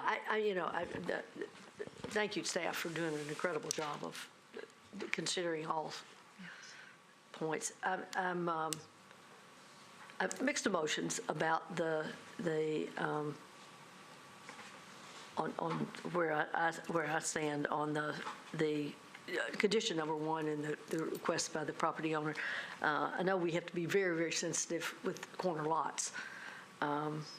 So I'm just sort of throwing that out to, that, having looked along the street, on that side of the street, they do sort of go back and forth, and the setback is much less on that side of the street than it is on the other side of the street. So I'm sort of, I'm indecisive. Are you okay with the one in the interior setback? Yeah, I mean, I'm just going on what the property owner has requested, and I, like I said, I'm sort of undecided on that one. But because I think they've done an excellent job of evaluating the situation, and I certainly appreciate all the considerations with the neighborhood. I mean, I certainly respect that, but I think you've done an excellent job of addressing those things. I just kind of second what Commissioner Nielsen said in the front setback. I personally don't have a problem with the homeowner's request of moving it up, 2 feet, just because it is a corner lot. There's not anything adjacent on the other side to compare it to, so just to force it to line up with the one adjacent property, even though they kind of mix on the street, that's my thought. Yeah, I would certainly have had an objection to it if they were keeping the parking pad and the other entrance to the garage, but because they're redoing that. They're not using it as a garage. There's not another parking pad. It's coming from the alley. Do I understand that? It's because the parking pad is going to stay. Well, no, the parking pad is going away. Going away? Yeah. No, I believe that I'm sorry to interrupt, I believe that the applicant's request, although it didn't show up in the site plan, was to keep the parking pad. It will no longer access the garage. The garage will be accessed merely from the alley, but the parking pad will remain for parking for the dwelling in the garage. Well, that changes my opinion. Thank you for the clarification. Additional parking. Yeah. Okay. Okay. Does that? With that, I'll make a stab at the motion to adopt staff recommendation as stated. There is a motion. Is there a second? Okay, we do not have a second, so the motion fails. One of the things that might be worthwhile here, I know that the applicants suggested that they're looking at the average of the 4 houses on that end of the street. And there's no evidence here that shows that. The only thing that we have is a drawing that's really not to scale that actually makes them look like they're all pretty much at the same place. One way to look at this might be, since they say they've surveyed that, is to let the staff evaluate that and not to exceed the average of those 4 houses. In the full staff recommendation, there is a site plan that does show the numbers of the 4, so I can pass that around if that's helpful for you. Or you can just tell us what it is. Okay, sure.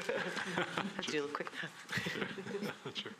But I'm thinking that might be a way to be consistent with what the neighborhood context is, and then allow this to You want move to do ahead. a revised motion? She's gonna.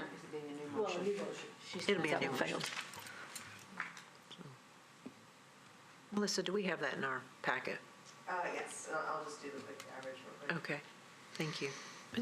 It always makes me nervous doing quick math at the meeting. So it may work, as you suggested, just to say the average, and we'll be able to double check and make sure what that is. Okay, that sounds reasonable. So let me take a stab at the motion then. Sounds as though the motion would be to approve with staff recommendations and the recommendation number 1 that the setback would not be less than the average of the 4 adjacent homes on that side of the street. That is a motion. The four houses down the street. Okay, I'll second that motion. There is a second. All in favor? Any opposed? The motion carries.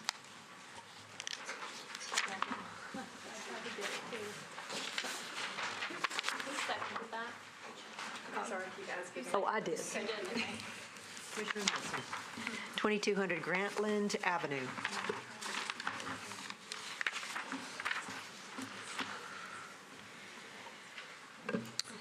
$2,200 Grantland Avenue is an application for new construction on this corner lot.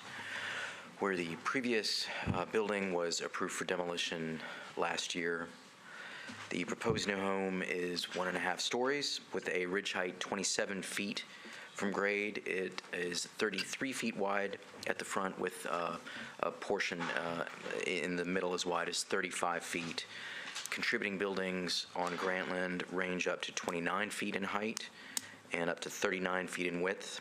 Therefore, the proposed building will be compatible with the context for height and scale. It is a front-facing gable, as you see, with a side-gabled portion in the middle. The building will be clad in smooth-faced fiber cement siding, 5-inch reveal. Other materials include wood trim, stone veneer, architectural shingles, which all have been approved regularly. Some of the window sets in the drawings did not show mullions between them, so that's one condition of staff's recommendation, that there be 4 to 6-inch mullions between double and triple windows. Staff also recommends having final approval of the windows, doors, the color of roofing, and the masonry. There is a set of windows on the right elevation toward the front of the right side. Those windows, the triple windows toward the front, those are 1.5 times as tall as they are wide. Farther back is a pair of horizontal windows. Those might not be appropriate in every location, but in a less visible location here, close to the neighboring home, staff found that they were appropriate in this case. The proposed new structure meets setback requirements, as well as meeting the design guidelines for rhythm of spacing. A new walkway will be added to Grantland, and a concrete driveway and parking pad at the rear of the lot, accessible by the alley. No other landscape features were indicated in the application. If other site features, fencing, et cetera, are intended, staff recommends as a condition that we have approval of those as well. To sum up, staff recommends approval with the conditions that the finished floor height is consistent with those of adjacent historic buildings to be verified by our staff in the field. Double and triple windows have a 4 to 6-inch mullion between them. That staff approve the final details, dimensions, and materials of windows and doors. That the new HVAC is located behind the house or on the right side, that is the non-street facing side, beyond the midpoint of the house.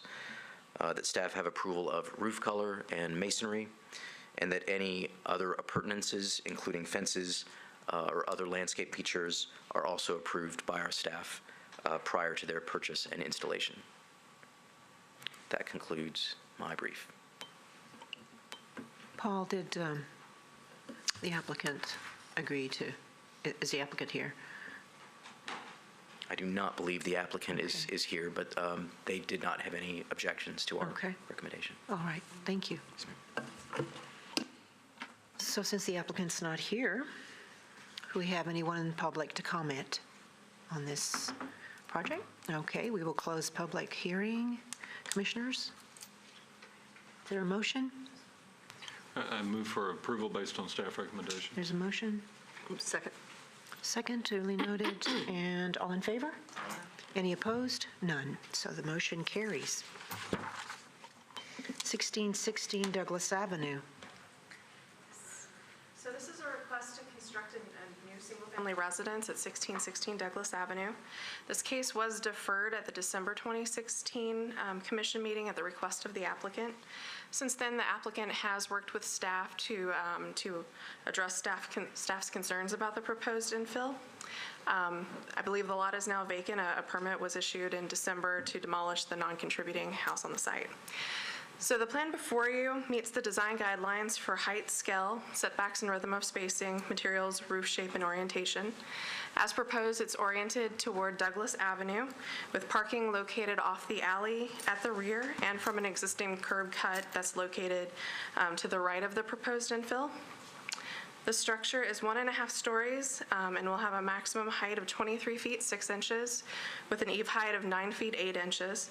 The overall height is similar to adjacent historic houses, which are 1 to 1.5 stories tall with an overall height of up to 23 feet.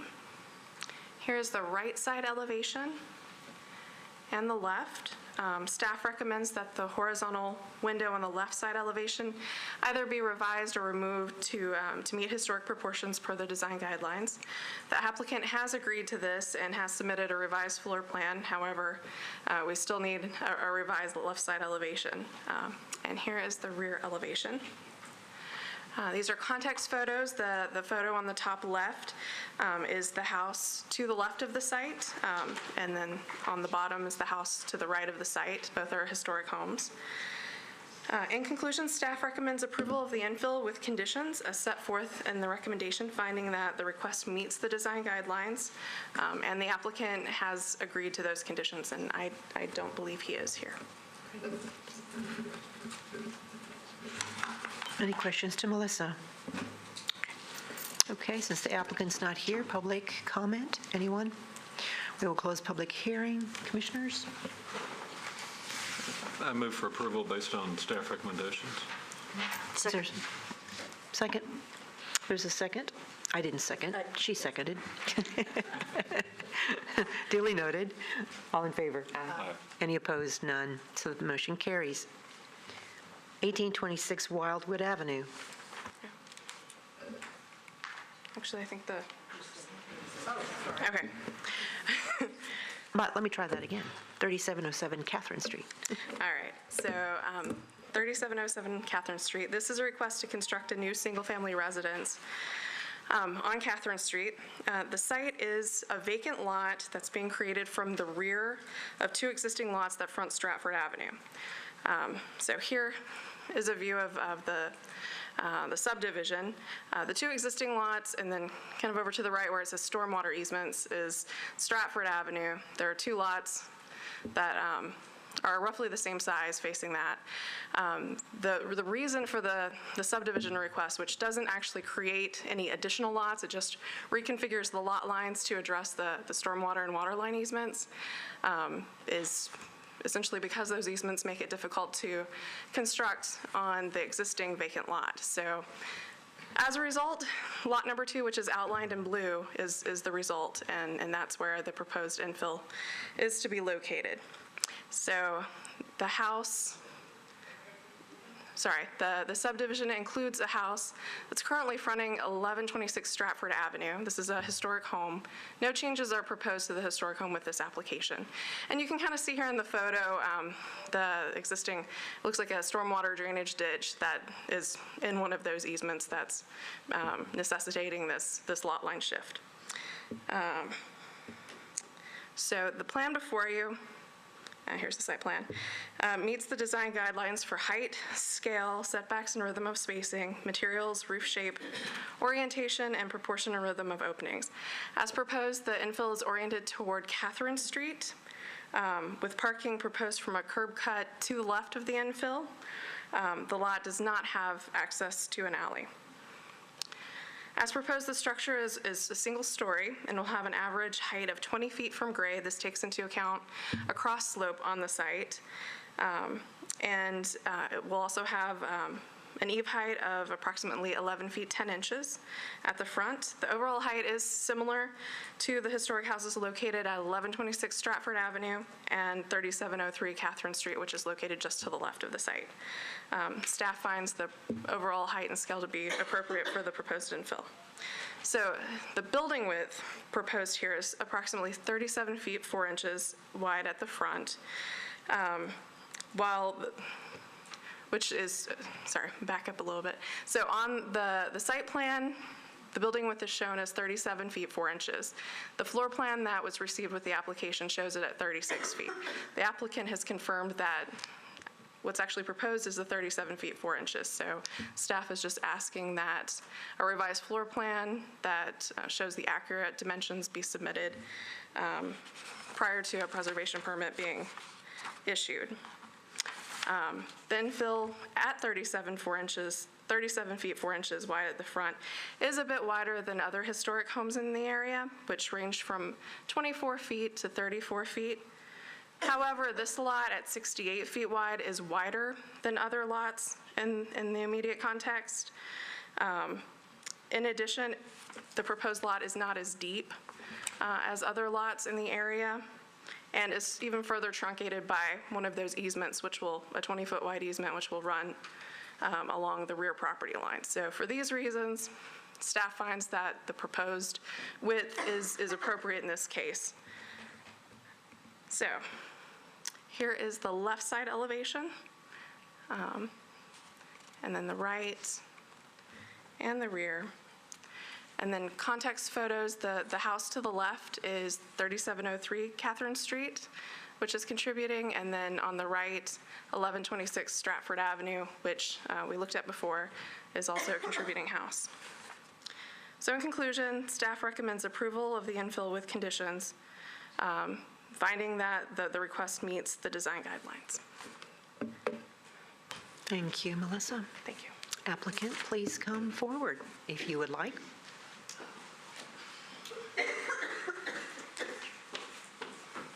Hi, I'm Lynn Taylor, and the 4 inches is a mistake, so I'm going to pull that out. My dimension line jumped on me, so it's going to be 37.4, and I'll resubmit that. So, okay. Thank you, Lynn. Anyone for public comment? Okay, we close public hearing. Commissioners, discussion? I have a question. I mean, we're subdividing a lot.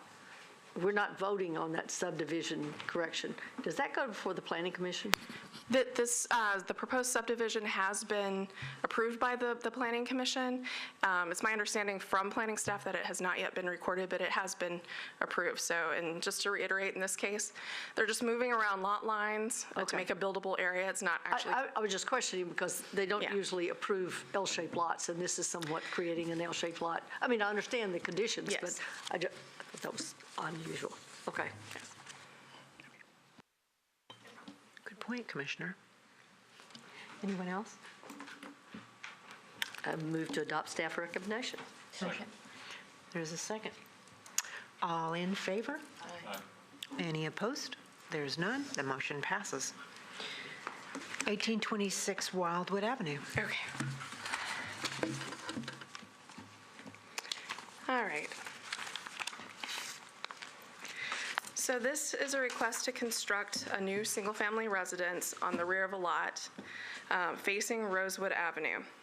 So the house located at 1826 Wildwood Avenue, which is shown here, is a one and one half story house that contributes to the character of the district. A rear dormer and deck addition were approved by staff administratively in September 2016. No changes to the historic home are proposed with this application. So the applicant proposes to construct a new single-family dwelling facing Rosewood Avenue. The property here is zoned R8, and zoning has determined that 2 dwellings may be permitted on the property. So as you can see here, this lot is pretty unique in that it has frontage on both Wildwood Avenue and Rosewood Avenue. The entire property is in the Belmont-Hillsborough Neighborhood Conservation Zoning Overlay. However, properties fronting Rosewood Avenue, so that would be across the street, are not in any historic zoning overlay. And in addition, there is no historic context on Rosewood Avenue. So this is what essentially the photo on top is the apartment building across the street on Rosewood Avenue from the proposed infill. And then the photo on the bottom shows infill that was constructed around 2007. That was prior to this portion of the overlay being adopted. And then you can see here. And that is Rosewood on the bottom? Correct. Okay. That is Rosewood, which the proposed infill would be oriented toward Rosewood. And on the bottom photo as well, you can see kind of to the right how Rosewood Avenue terminates just past this property and kind of goes into the parking area for the apartment building. So in addition, the lot slopes down significantly, approximately 18 feet from Wildwood Avenue to Rosewood Avenue. So given these unique situation, staff found that it is appropriate to review the new construction as infill rather than an outbuilding, even though it is a second unit on the lot. So as proposed, the infill is oriented to Rosewood Avenue. The infill is the building in green, with access from a curb cut from Rosewood Avenue, as there is no alley access to the site. The plan meets all base zoning setbacks, and the front setback will be consistent with the existing house located to the left on Rosewood Avenue. The proposed infill is 1.5 stories at the front with an overall height of approximately 31 feet 7 inches and a foundation height of approximately 6 feet 7 inches measured from grade. Staff finds that the overall height and foundation height are appropriate in this case, as they're comparable to the two existing homes to the left of the site on Rosewood Avenue. Here's a section showing the height of the proposed home in relation to the historic home at 1826 Wildwood Avenue. As proposed, the new construction will not be taller than the existing historic home, and staff finds that when looking at this from Wildwood Avenue, it's unlikely to be visible from the street given the change in grade through the site. The building width is 54 feet 6 inches at the front and includes a 13-foot wide porte cochere on the left side, which will accommodate one vehicle. With the porte cochere, the new construction is unlikely to reach that full width on Rosewood Avenue. In addition, the new construction will not likely be visible from Wildwood Avenue given that significant slope. So while attached garages are generally inappropriate in historic zoning overlays, staff finds that in this case, the attached porte cochere located at the front of the house could be appropriate for several reasons. The proposed porte cochere is open on the front and left side of the house, so that it is not fully enclosed. It's not a fully enclosed front-loaded garage. Also, the new construction is oriented to a street where there is no historic context. And the homes next door to the left of those infill that were built about 10 years ago, both include fully enclosed attached front-loaded garages at the basement level. In addition, the significant change in grade on the site makes it difficult to locate parking to the rear of the new construction, and the opening is only 1 bay in width, which helps minimize that visual impact. So for these reasons, staff finds that the porte cochere could be appropriate in this case. And here's the right side elevation and the left, where you can see that open porte cochere, and the rear. So in conclusion, staff recommends approval of the infill with conditions finding that the request meets the design guidelines. Thank you, Melissa. Any questions, commissioners? A moment. Okay. Okay. Oh, and I forgot to mention earlier, we did receive some public comment. I believe several were emailed to you earlier. There was a revision to one of the letters, which is on your desk as well. Thank you. Thank you. Applicant, please. Good afternoon. I'm Preston Quirk, architect for the project. My client Brennan Mobley is here as well. Just wanted to reiterate a couple points that this lot is basically the end of the developed part of Rosewood. There is right-of-way that goes further, but the street's only been developed to access the apartments. As Melissa said, we're significantly downhill from the house on Wildwood that will remain. And I know one of the emails that was sent to staff seemed to think that 2 new houses were being built, when in fact the one on Wildwood is remaining, and this is the only new house proposed for the lot at this point. So there's no plans to do anything different to the one on Wildwood. My client had discussed the potential of putting this house on the lot with a staff member before he bought the lot, and it was indicated that, it seemed like it would be feasible. Obviously, we didn't submit plans at that time, but he purchased the lot kind of with the assumption that this could be done at some point. So we worked hard to keep the footprint of the house shallow, so that because of the grade difference there, we're 36 feet at the deepest point, and there's 10 to 12 feet of grade difference from the street up to the back of the house. So we tried to keep the house as shallow as we could so that we didn't have to do significant amounts of cut and fill on the lot. And some of the emails seem to allude that other people might try to do the same thing on Wildwood. This is really kind of the last deep lot that goes from Wildwood to Rosewood, and the street is not developed any further down. So I think similar scenarios would be unlikely on the other lots that remain on the street. And the only other thing, I think Melissa addressed it, but there was a comment about the floor elevation being consistent with adjacent historic homes, and in fact, there's not much in the way of historic homes there. We've shown about 6.5 feet of exposed foundation on the drawings. I tried to work hard with the grade to minimize that. Obviously, when we get to the site, if we can lower the backyard a little bit more and keep the front a little higher to have less foundation, we would do that. But just would ask that we be allowed the 6.5 feet that we have shown in the drawings.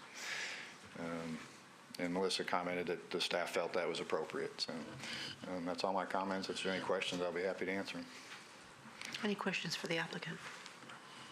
Would the applicant like to speak, or we're good? I guess, I don't know if this is a question for the applicant or staff. Is it because of the depth of the lot that you can do just 2 separate homes on this? Or is the zoning? The R8 zoning It's the permits 2 R8, homes. okay. And historic is, I mean, this is an issue I know Historic's wrestled with for probably the last 4 or 5 years, and there's a lot of places where it's not appropriate, but you don't get many through lots like this where you actually have frontage on 2 streets. And, you know, the depth of the lot, it's 207 feet on one side, 187 on the other, so it's a fairly deep lot, and I think staff felt it was appropriate that you have a house on Rosewood and one on Wildwood because it can work here. So.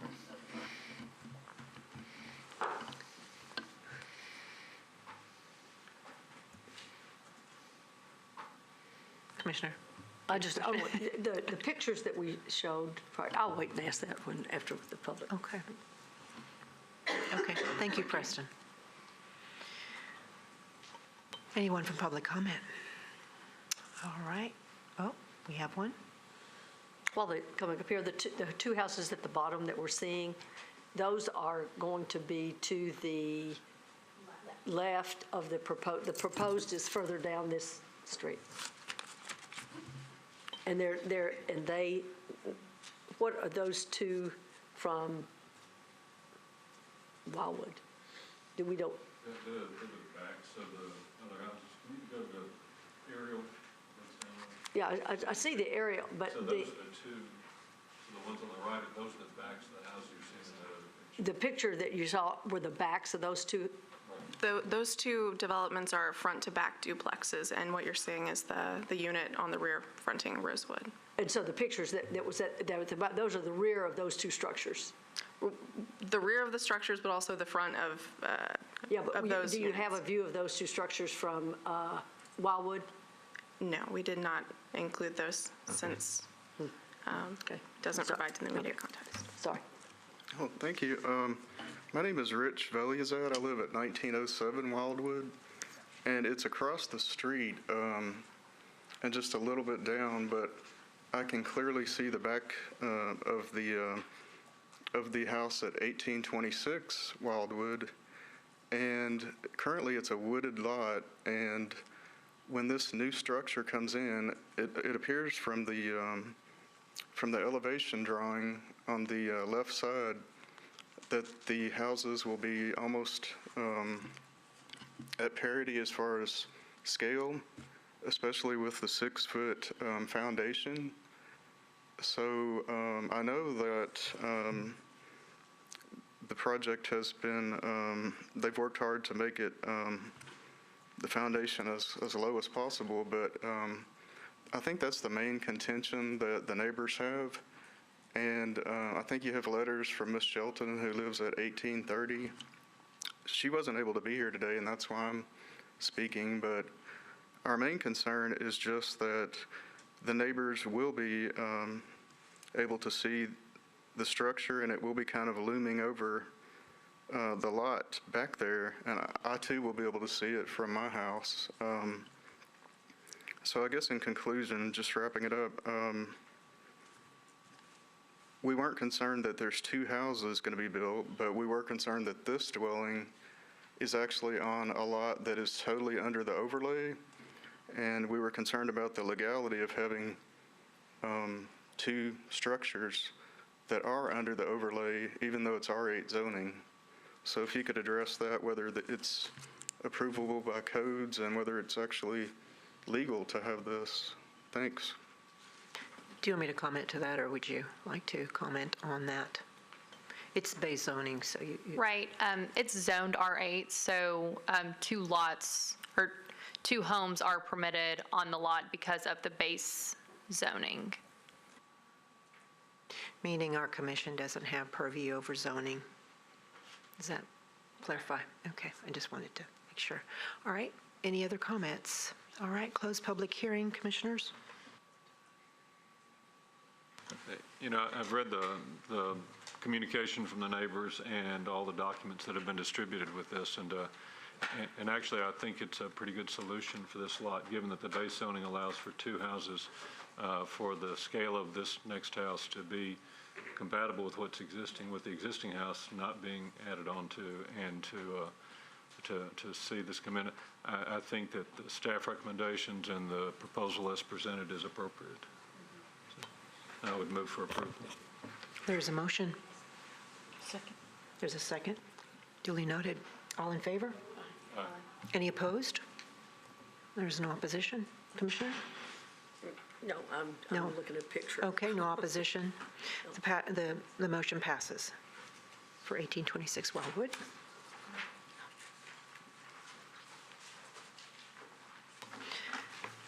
(1300) Douglas Avenue.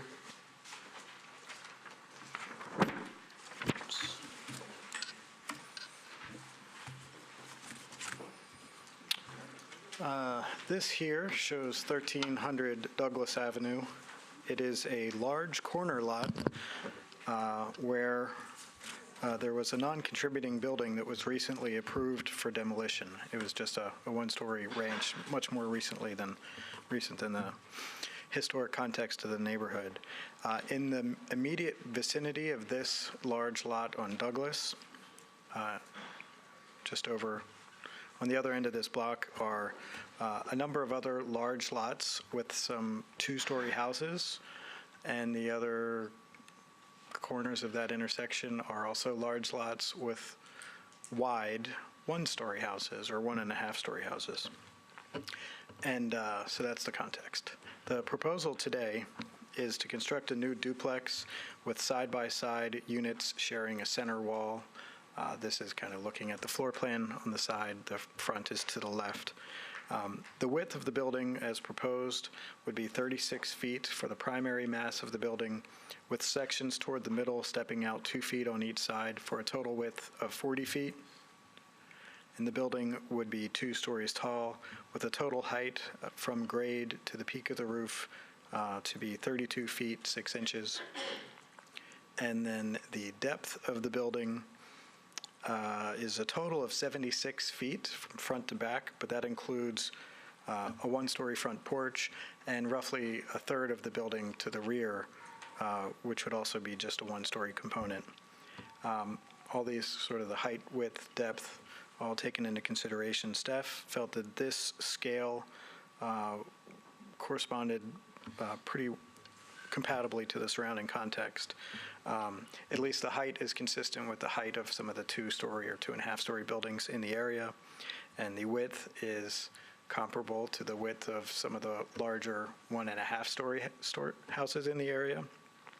However, this house is both tall and wide, and you kind of have one or the other in the surrounding context. So staff recommends reducing the width of the building as proposed to 34 feet for the primary width, and then with the bays still 2 feet additional on each side for a total width of 38 feet. And then this scale, reduced just 2 feet from what's proposed, would be more consistent with the surrounding context, especially the 2-story houses. Staff recommends approval of the proposed infill with conditions that the primary and total width of the building are reduced by 32 feet, resulting in 34-foot primary width and 38-foot total, respectively. And that the roof color, windows, and door selections are approved by staff prior to purchase, and that there's a vertical trim board on the front elevation that's removed from the design. If those conditions are met, staff finds that this project will meet the design guidelines for the Eastwood Neighborhood Conservation Zoning Overlay. And the applicant has said that they are agreeable to the conditions, and they're, I believe, working on them, working on revisions as we speak, but, well, not as we speak. Right now, they're here and can answer some questions. Thank you, Sean. All right. Oh, before I go, I will say that the councilman for this district wrote a letter. You may have it in support of the staff recommendation with a condition.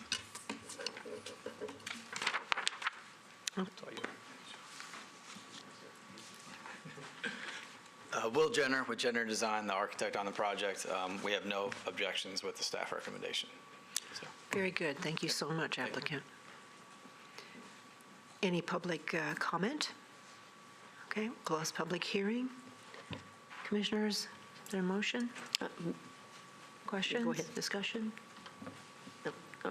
Move to adopt staff recommendation. I had a question, I was going to do that. Second. Okay, there's a second duly noted. All in favor? Any opposed? Okay, no opposition, so the motion passes. Our preliminary SP review is 1401 Holly Street.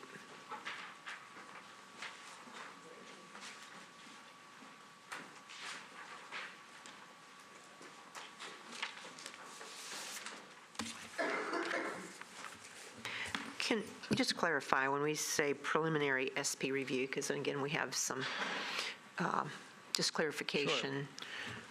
Typically, if a case is coming to us at the same time that they're seeking a rezoning from the Planning Commission to rezone SP, specific purpose, I think that stands for,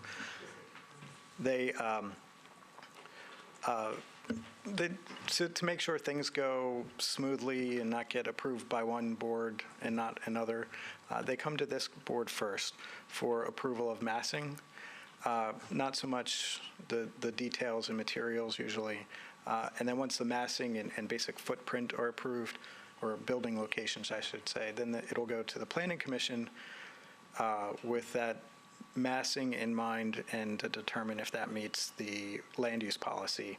And if it's approved by planning, then it comes back to us because now it meets zoning. Before it was just kind of a preliminary exact approval.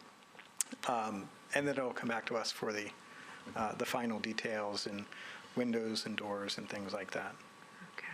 So, Okay. Commissioners, is that pretty clear then? Okay, thank you. Appreciate I that. forget all I said that.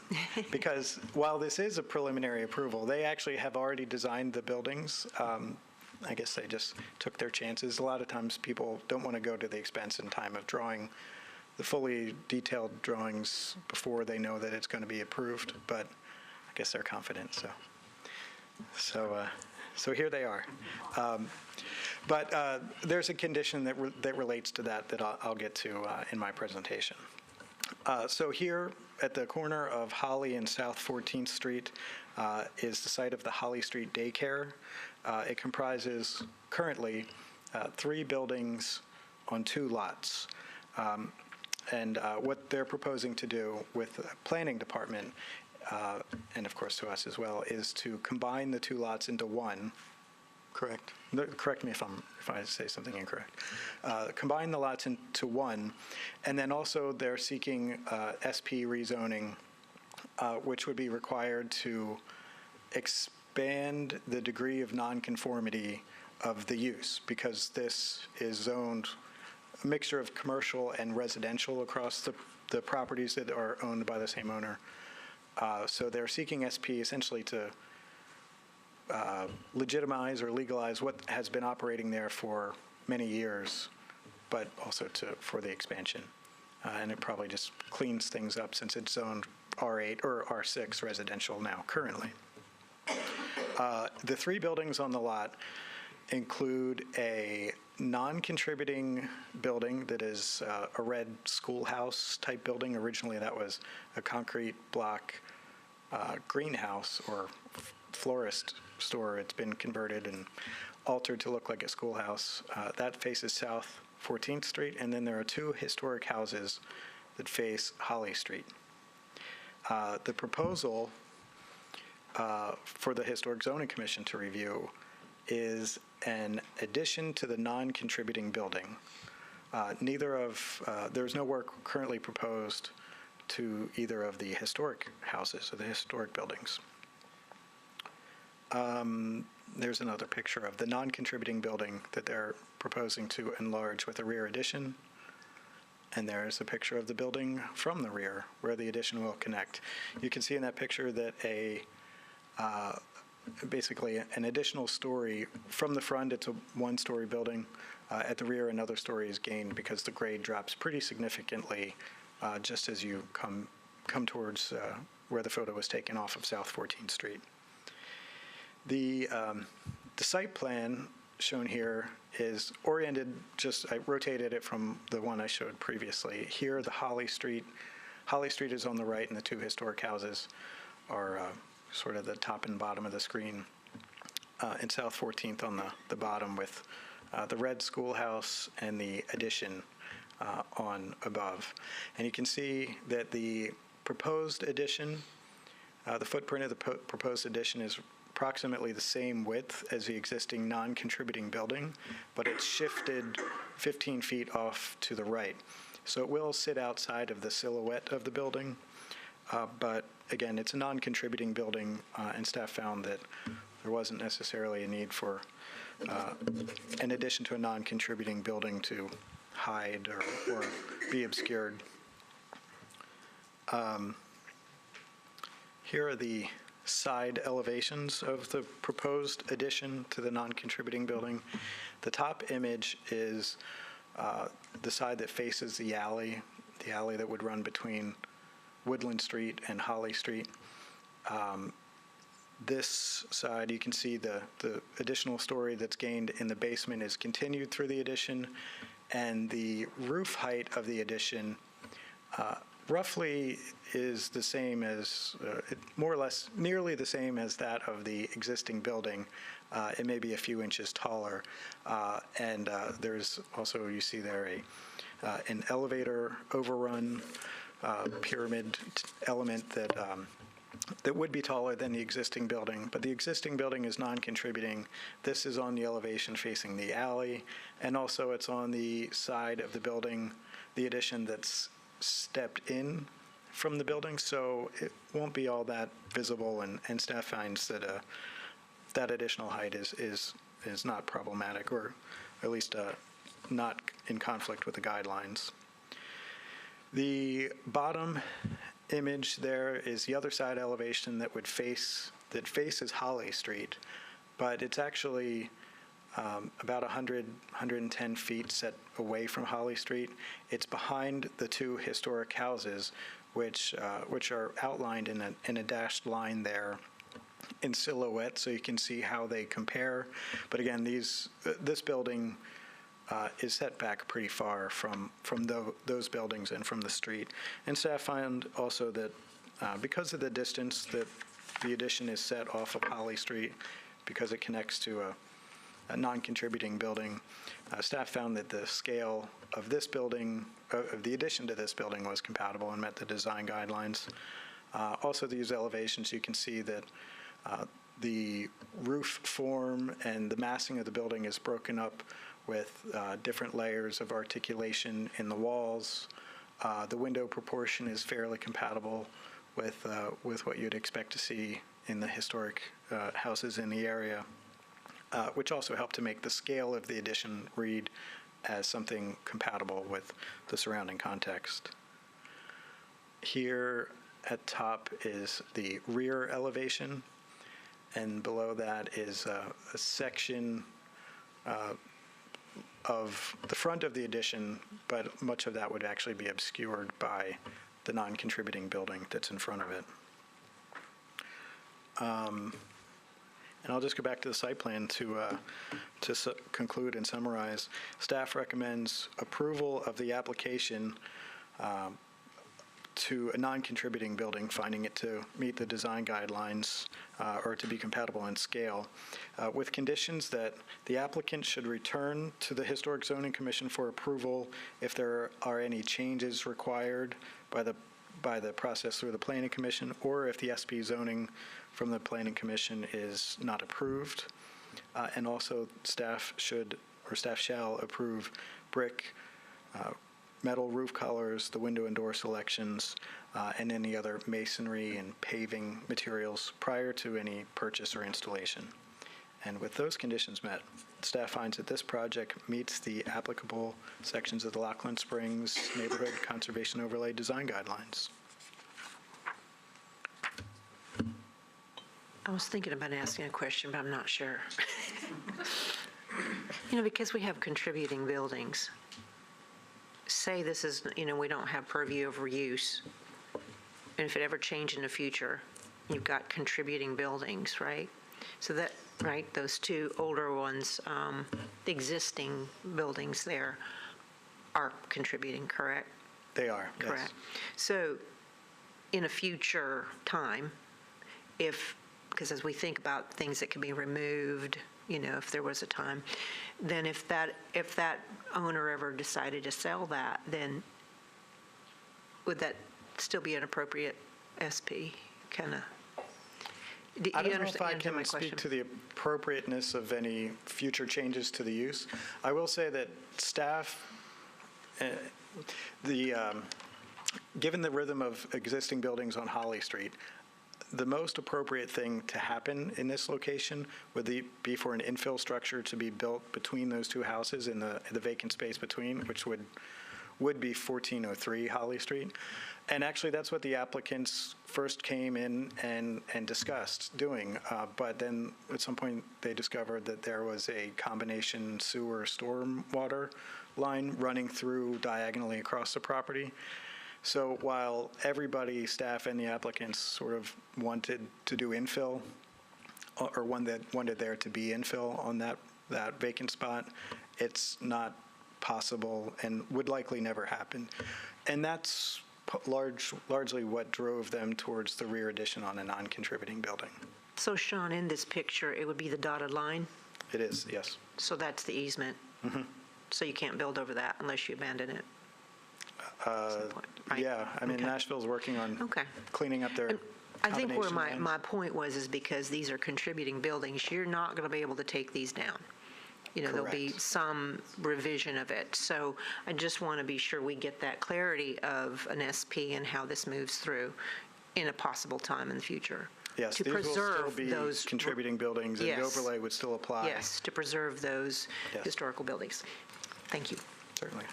I have two things. I was afraid you were going to get rid of Holly Street daycare, and that can't happen. That's too big an asset to that area. But I want to go back to the SP. The reason we're doing the SPs, or you're requesting the SP zoning, and this is just for my information, is clarification, is you're combining the three lots. Is that correct? So there's a couple of things that. I'm going to hand this over to the Okay. applicants. You want to? Sure. And you're up on podium, so. I'm Jeff Casella with Gilbert McLaughlin Casella Architects, 714 8th Avenue South.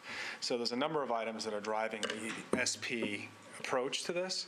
One, the current property with the square footage that's on it does not meet the current FAR standards. So they're non-conforming from FAR to start. The non-conforming building on the corner, the red building, also has a height that's associated with it that's above the height restriction on the lot. So with those two items, plus the fact that we're dealing with a couple of combined uses, so we have some property that's R6, we have some property that's CN in nature. The path forward that we were instructed to take is to work with an SP zoning to combine all those items and come up with a satisfying solution for the neighborhood as well as everyone involved. Okay. I was on the planning commission when the SP was established. Right. And there were so many loopholes and so many uses that it started out being that the SP was to preserve the use and the building on that property. And this is totally, I'm not opposed to it. I'm just trying to understand all the ways that this SP zoning is being used. But once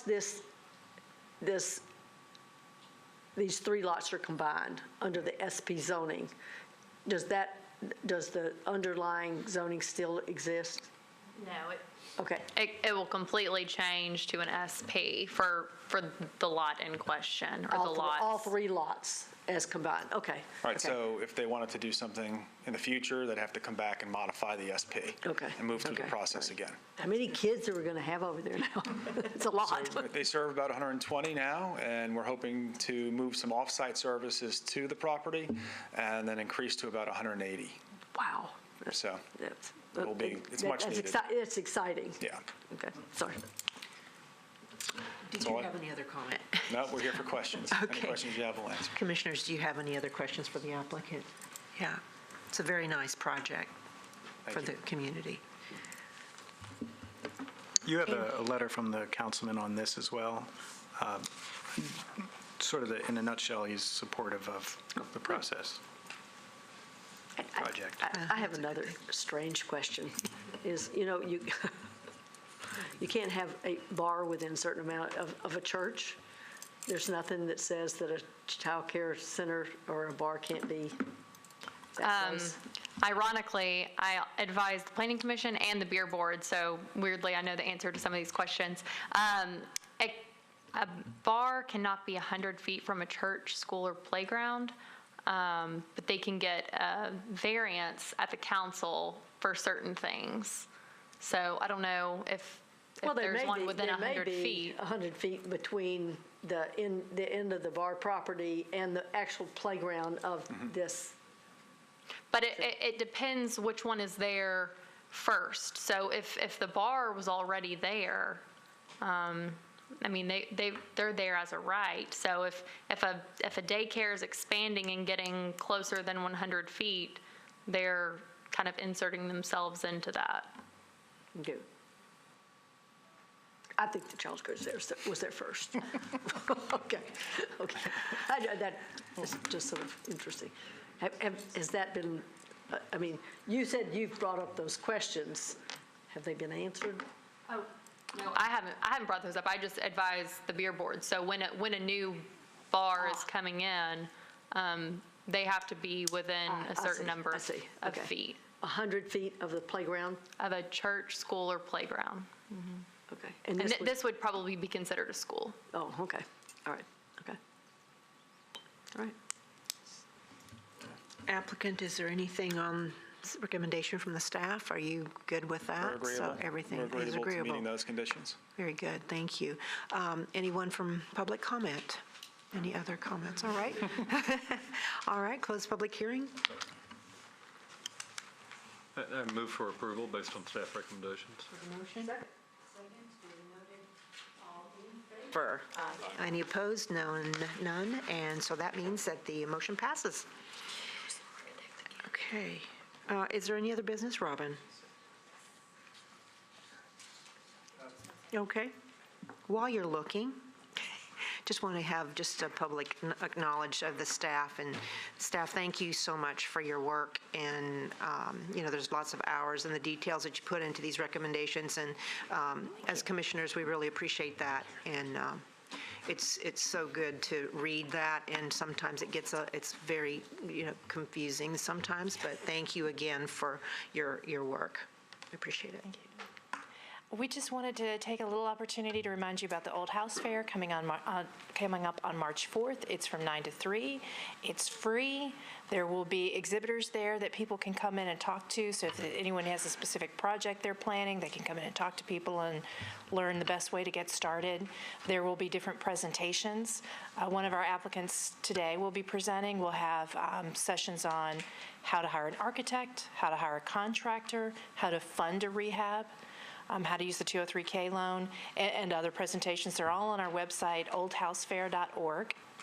It's a very family-friendly event. Travelers Rest will be joining us again this year with activities for children. And these are some of our sponsors, which we greatly, greatly appreciate them making this event possible. And that is everything for today.